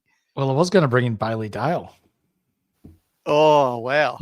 So what I'm going to do now is, let's see if I can share screen this. Fuck it.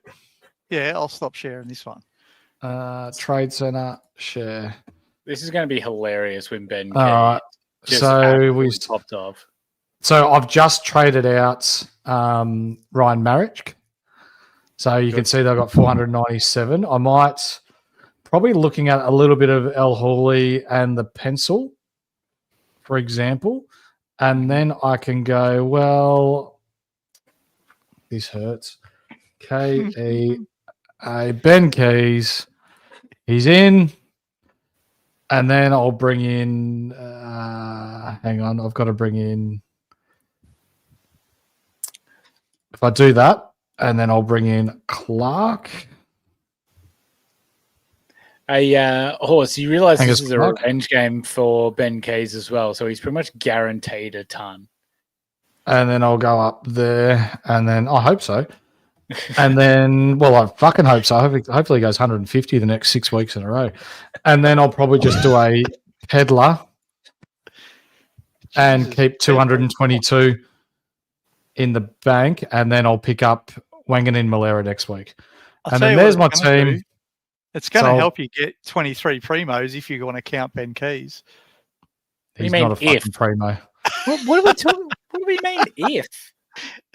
So this will be my team this week. With the captaincy will be there, and the VC will be there. There we go. It's not that bad, Horse. I've done it. So who comes onto your team when the buys are done? What St Kilda and Freo blokes you got? I have Brayshaw, Sarong. Yeah, Brayshaw, Sarong, and I've got Sinclair and Clark. So you've only got Sure, a lot. Sheldrick, Gray to upgrade. Sheldrick, And Gray. Pedlar. Yeah. So three spots, and then Ben Keys Yep. to upgrade. He's going to make cash. I'll tell you this right now. Ben Case is going to score more than Chad Warner this week. I'll tell you that for free. How do I stop the share screen? I don't want anyone to look at that fucking bloke's name anymore. There's been screen shares. People are taking photos of that screen. It's going to be all over socials later. What's for you lads? What are your trade plans this week? Because your trade plans aren't forced. We've made some stupid comments, just not about trades. Mine actually, I wasn't putting the VC on Ben Keys unless it was a 75 video. So right. if it gets to 75, I will take a photo and put it on socials. That'd be a bitch. Put it on him anyway. I'm gonna bring in Bont, Caldwell, Clark. Why would you bring in Bont when you can bring in Keys?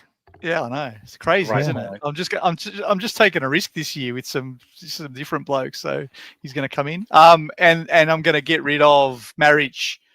Who else was it? Marich, Lindsay, and some other muppet. I don't know who the third one is. The third one is Connor Stone. That's why I can't remember him because he hasn't played for bloody 7 weeks. Yeah. Yeah, I think I'm roughly about the same. I'm bringing Bont in at the moment. I'm bringing in Clark instead of – I've got to change that, but I was bringing in Pedlar, bringing in Clark instead, and then someone from defence. I can't, but I think I was going a little bit spicy with it. I was considering Riley Hardiman at the moment, but I'm not sure if I'm going to pull the trigger on it. But 280K, break even of 3. So – and he should keep his spot in the team. So I'm not sure if I'm going to pull the trigger or go a bit safer. Beautiful. Well, there are your trade plans for this week, ladies and gentlemen. You've heard them if you're listening to us on audio, and you've seen them firsthand if you're watching us on YouTube. Remember to like, subscribe, and bang on the bell so that you know when we are going live. If you are listening to us on audio, give us that 5-star review. That way we get into the ears of other like-minded, banter-minded, SuperCoach-minded people in the community.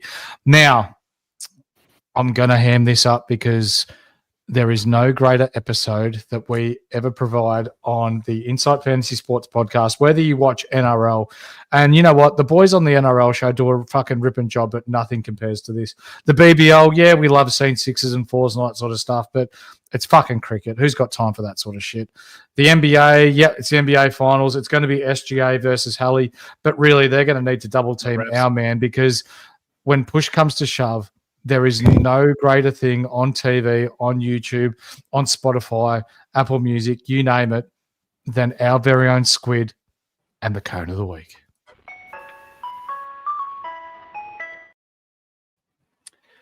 Well, I just want to preface it first, obviously.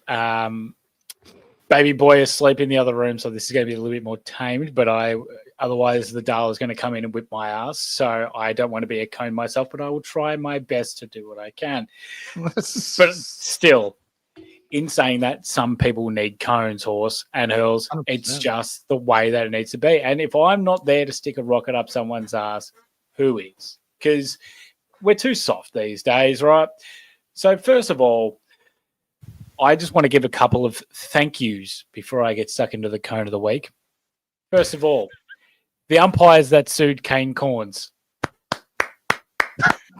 Making him step down, you finally fucking did it, you bunch of 4 legends. I love what you've done. You brought to the table. That is some fantastic work right there. I'm glad that they don't listen to us, Horse and Hurls, because otherwise I'd lose the fucking house. So if the umpires are listening, just stay on Corns' trail. That's great from you. I'm going to give another look. This might be a bit controversial, right? But I'm going to give a special shout out to Laura Kane. Oh. And what? I mean, look. I got to respect the hustle. You do half the work and you get paid the same amount of money.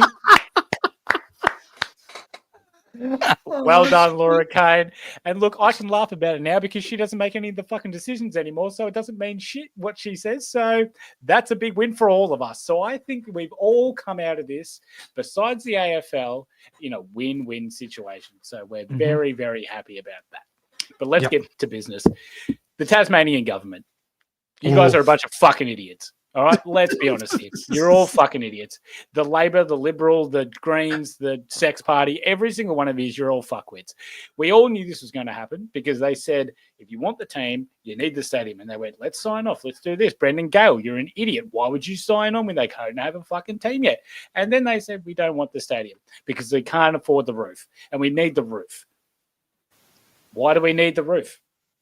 It rains in Melbourne. It definitely rains in that shithole Geelong, and they're pretty close to Tasmania. So I don't know why we need the roof. But either way, it doesn't look like we're going to get the Tassie Devils. So Tasmanian government, AFL, all of you weak as piss be better. You're absolute fucking idiots.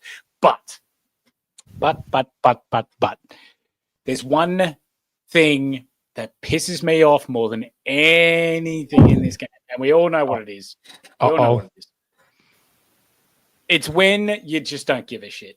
And it's when you don't give effort for the simplest of things. And I'll tell you what's fucking easy to give effort and be good at: tackling. Because when you tackle, that's just you being like, I want to get in the right position and I want to tackle someone. Scott fucking Pendlebury, that's the weakest shit I've ever seen in my life. How do you just let Jai Newcomb 360 and run off? Like, you've played 400 games and you can't tell me that you don't know how to tackle anymore. That's just weak as piss. Be better. You're better than that. Just hurry up and break the fucking record so we can all get over it. All right? Thank you very much. Very much appreciate it. Weak as piss, be better. Buy my fucking merch. Thank you. Yes, sir. Good. I like it. It's a tamer cone this week. I thought it was going to be a compliment of the week for a minute there. Like we were giving out flowers to everyone. I thought we were sitting through a job interview there for a second. Hey, look, the amount of shit that I have talked about Laura Kane, I've got to give her some respect. I mean, look, she's done a great job.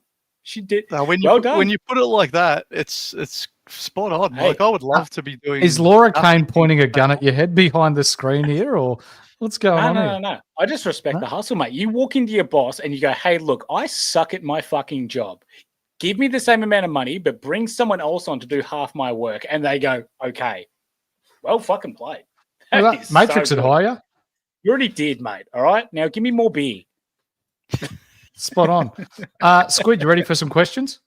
Let's get it. It's question time. Let's answer your questions for the week ahead. Good news. No message from the boss, so it looks like I've done well. Well done. Welcome back to the Cone Master, Papa Squid. Welcome home to our little Squiddy. Thank you. As I said off the top of the show, from across the ditch. Everybody. Welcome back, Squid. I very much appreciate it, boys. Thank you so Benny much. G, g'day. A legend in the NRL community. Mm-hmm.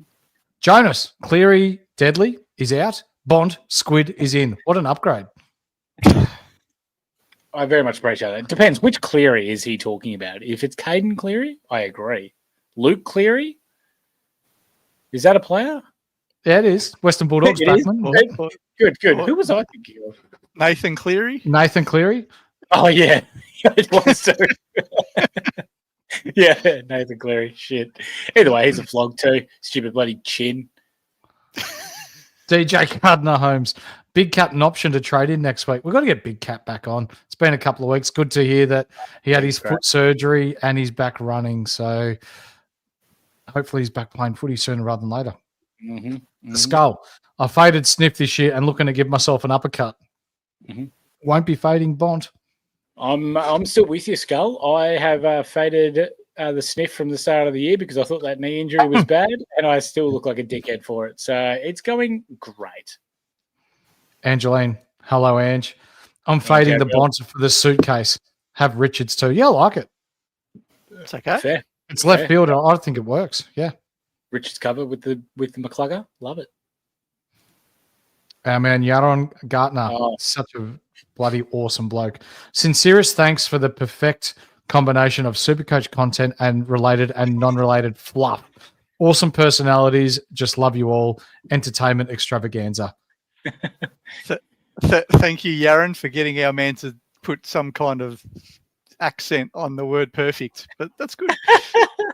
Very much appreciate you, Aaron. You're an absolute legend, mate. Thank you. Massimo D'Ambrosio got no mention tonight because he's been playing like a struzzo. There you go. Hey, Hurls, I guarantee you right now, me and you will see none of that tip. That's going straight into Horse's pocket, and we're not going to see shit. That's okay. So that's where you're wrong I because do this for love, Squid. Do you get paid? Me too. Nah, haven't been paid a cent. that's where you blokes are wrong. You'll Again, see come around. For the people that are coming around 24, you'll see there. Heard it here first. Like the video, get keys into the horse. Yep, they've done that already. Let me tell you. I'll tell you what, there's only like... I'm nearly at VC levels here, lads. There's only 20 likes to go. I want 200 because we all know what happens at 200 Horse. Oh, 15. I mean, 200 is 200, isn't it? That old got. Jonas, so he's a big Richmond man. He reckons training wheels will get the boot, not Gray. That'd be Luke Trainer. Oh, Trainer gone anyway, isn't he? Trainer hasn't even been playing down there, but yeah, he went back last week. He went forward at some point as well, though. Yeah, he didn't get a kick. I don't think Trainer is like for Gray at all. I hope that's right. I would love that. I hope Gray stays in, but I just think he's going to get the chop. Yeah. Brokeback Mountain, Supercoach Road, Supercoach Horse to 1K subs. Yes. So our man, Rookie Coach, who comes on here and occasionally gets involved in the banter. We do love to promote his stuff. He does do a good job. Rookie Coach on YouTube. If you get the chance, please hit like and subscribe on his work. He does do a very good job over there. Catman. And we'll get him back soon because he does love chewing the fat here on Insight. Can we trust Stuart's body to not miss any games after the bye, Hurls? No. That's why I ended up getting cold feet on that and not doing it. I just don't trust him. Squid?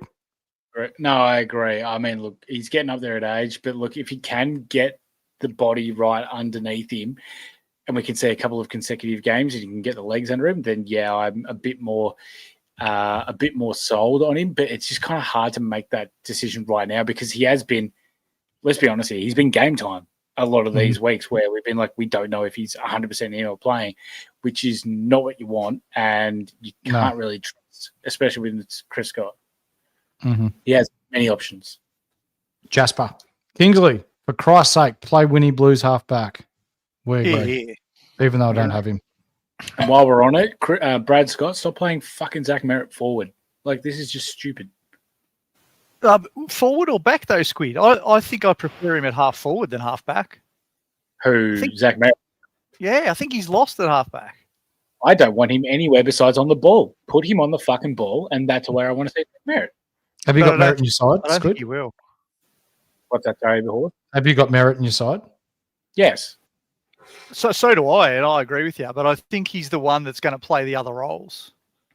It just seems weird to have your backpack carrier not play in his most dominant position. Look, let's be honest. He can definitely play forward. He's been super good at it. He's kicked goals when he's gone forward. But yeah, I just want to see done though.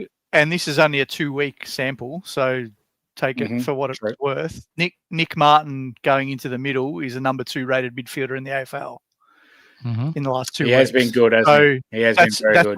That's what they're trying to do. Martin is the gun midfielder of the future. So they're trying to still work it out as to where can you play. Merritt can play elsewhere. I don't love him in the back line, but anyway, I get what they're trying to do. So I'm not overly critical of it, but I hate it as a SuperCoach owner.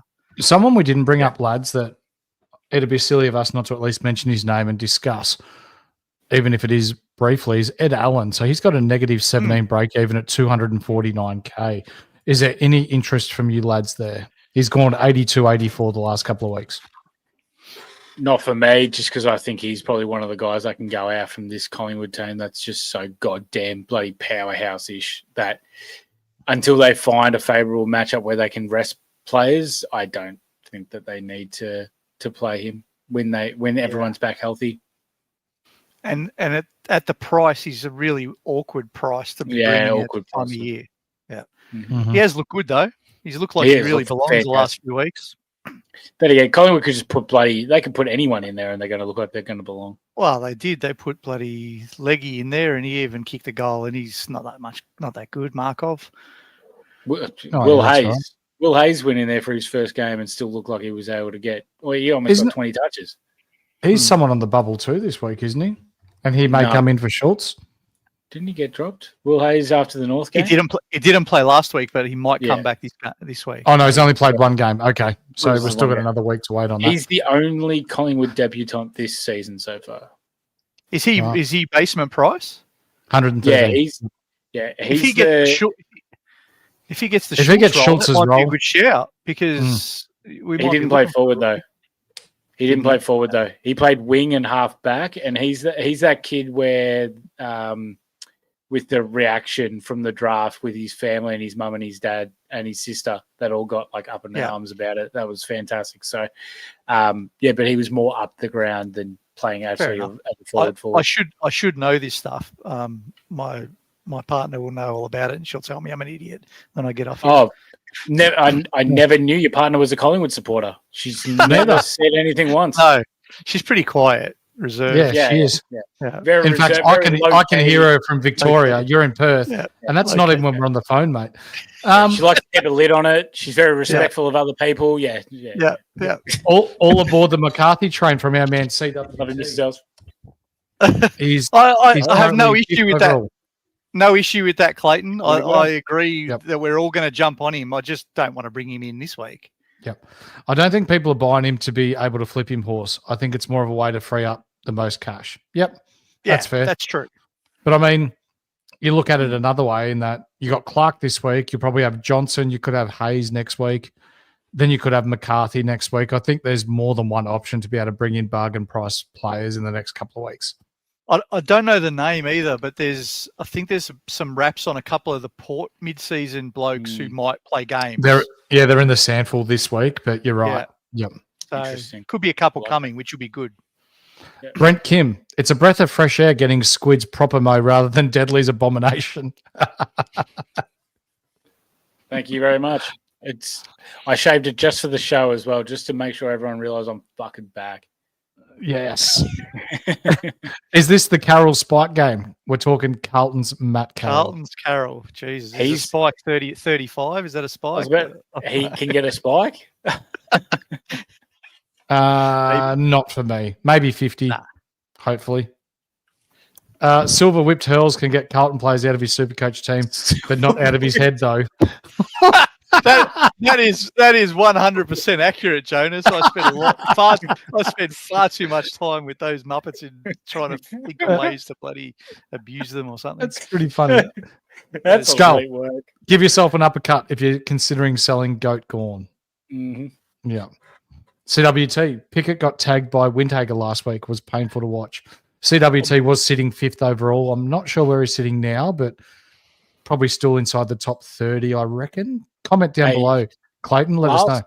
Last week, Marcus Windhager just showed that he could, like, when he's on his best, he could be the best tagger in the AFL. Like what he used to do to Lockie Neal and what he did to Cozzy Pickett last week, where he held Pickett to, 3 touches and he had 16 at halftime. Like, what?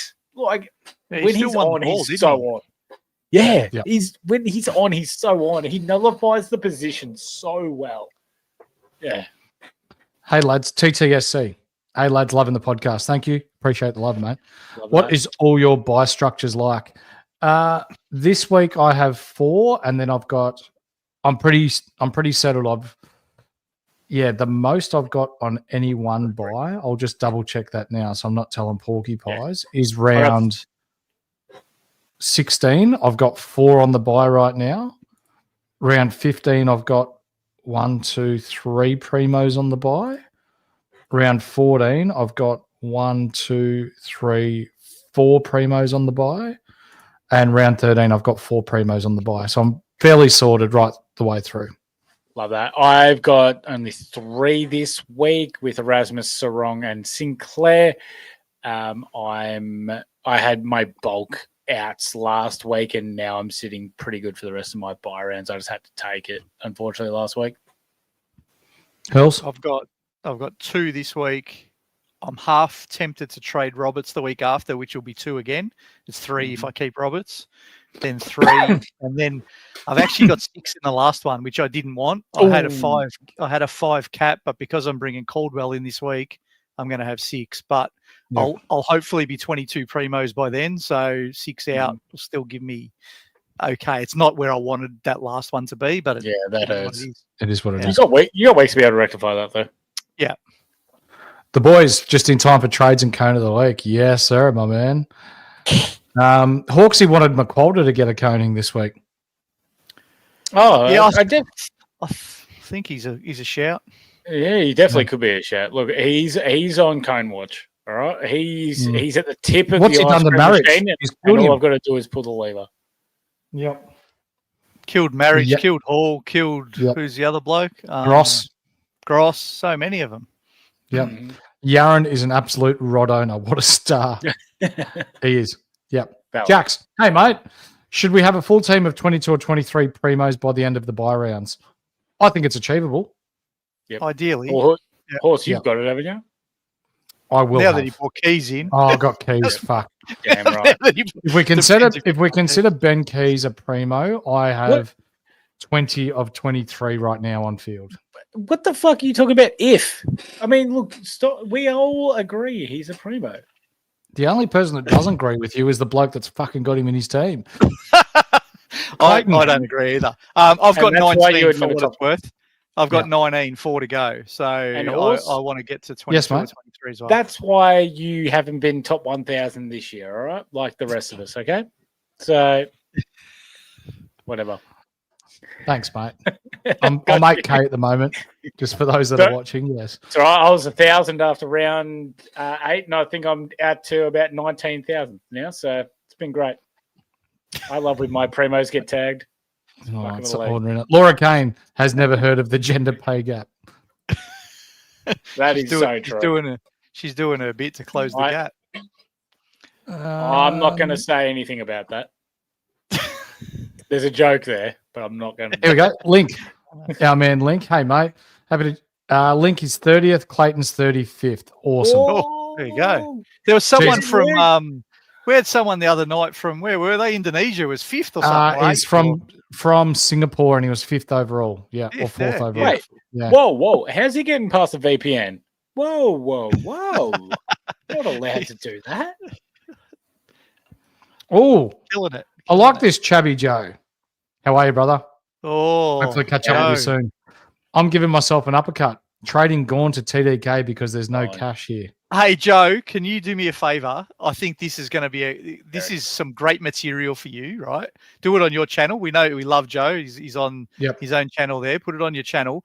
Keep a record of Gawn plus TDK plus the bloke that you get in for the primo upgrade whenever you do that next week versus, say, whoever you take out, say a Sheldrick or whatever. Keep those 4 scores, track them all the way along, and let us know what the outcome was. I'd love to know if that works. Skull says film the uppercut.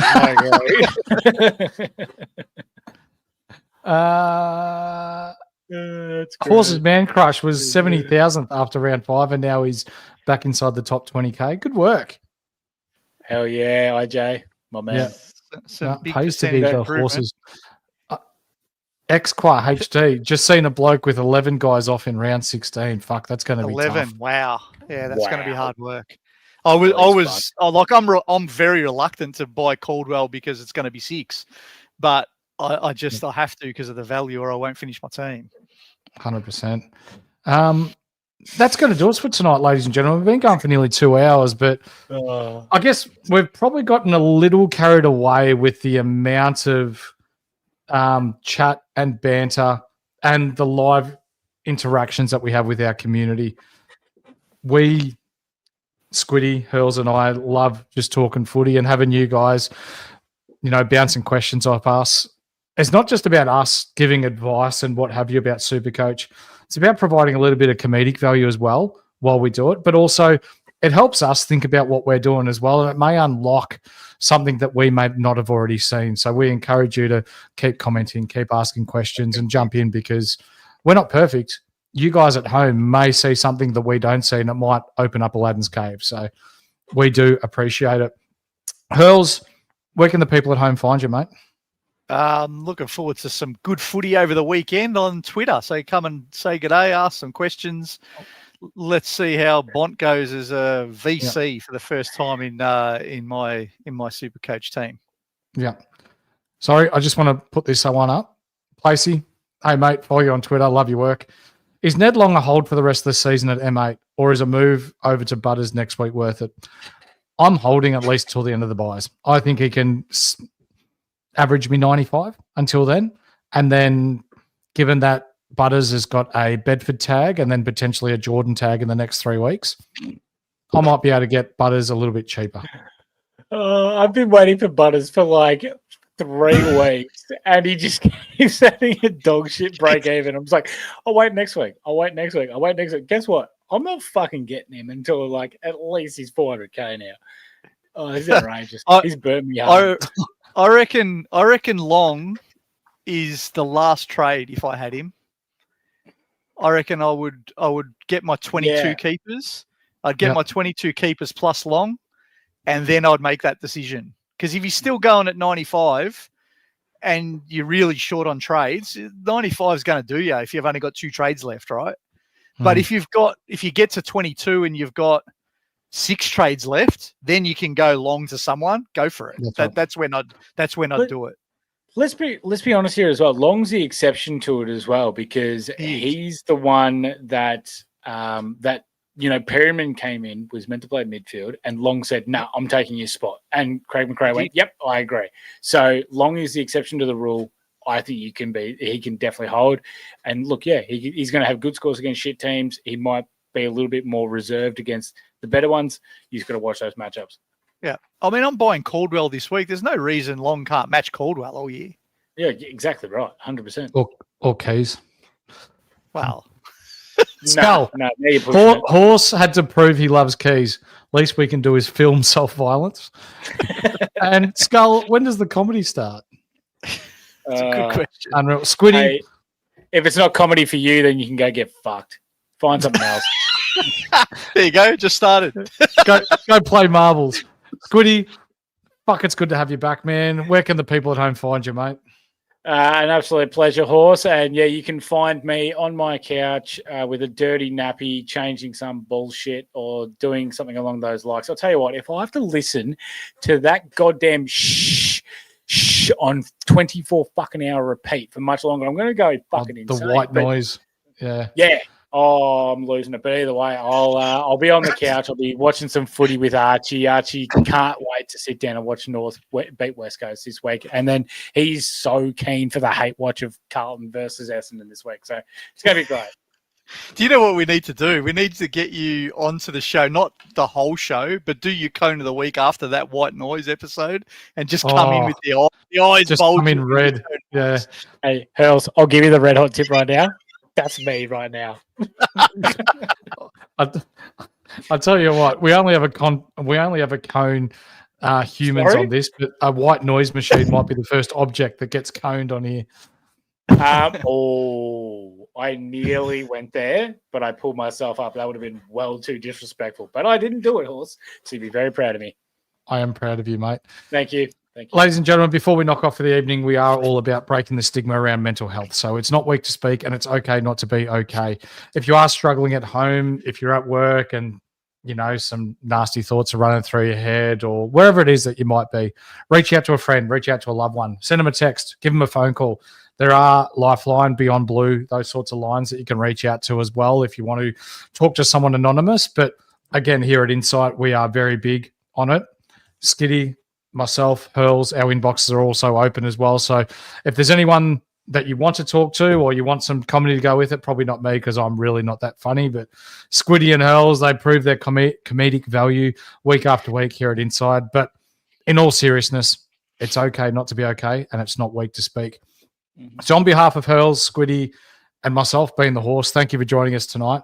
We'll be back tomorrow night with the Panic Room. Deadly is hosting tomorrow night. So get around the man. Hurls will be there helping him out. I'm having a well-earned night off. I'm going to have a couple of stubbies and a chicken parma and watch these guys down at the pub and flood the comments full of bullshit so then they have to put up with me tomorrow night. But take care, everyone. We'll catch you then, and fucking go Ben Keys.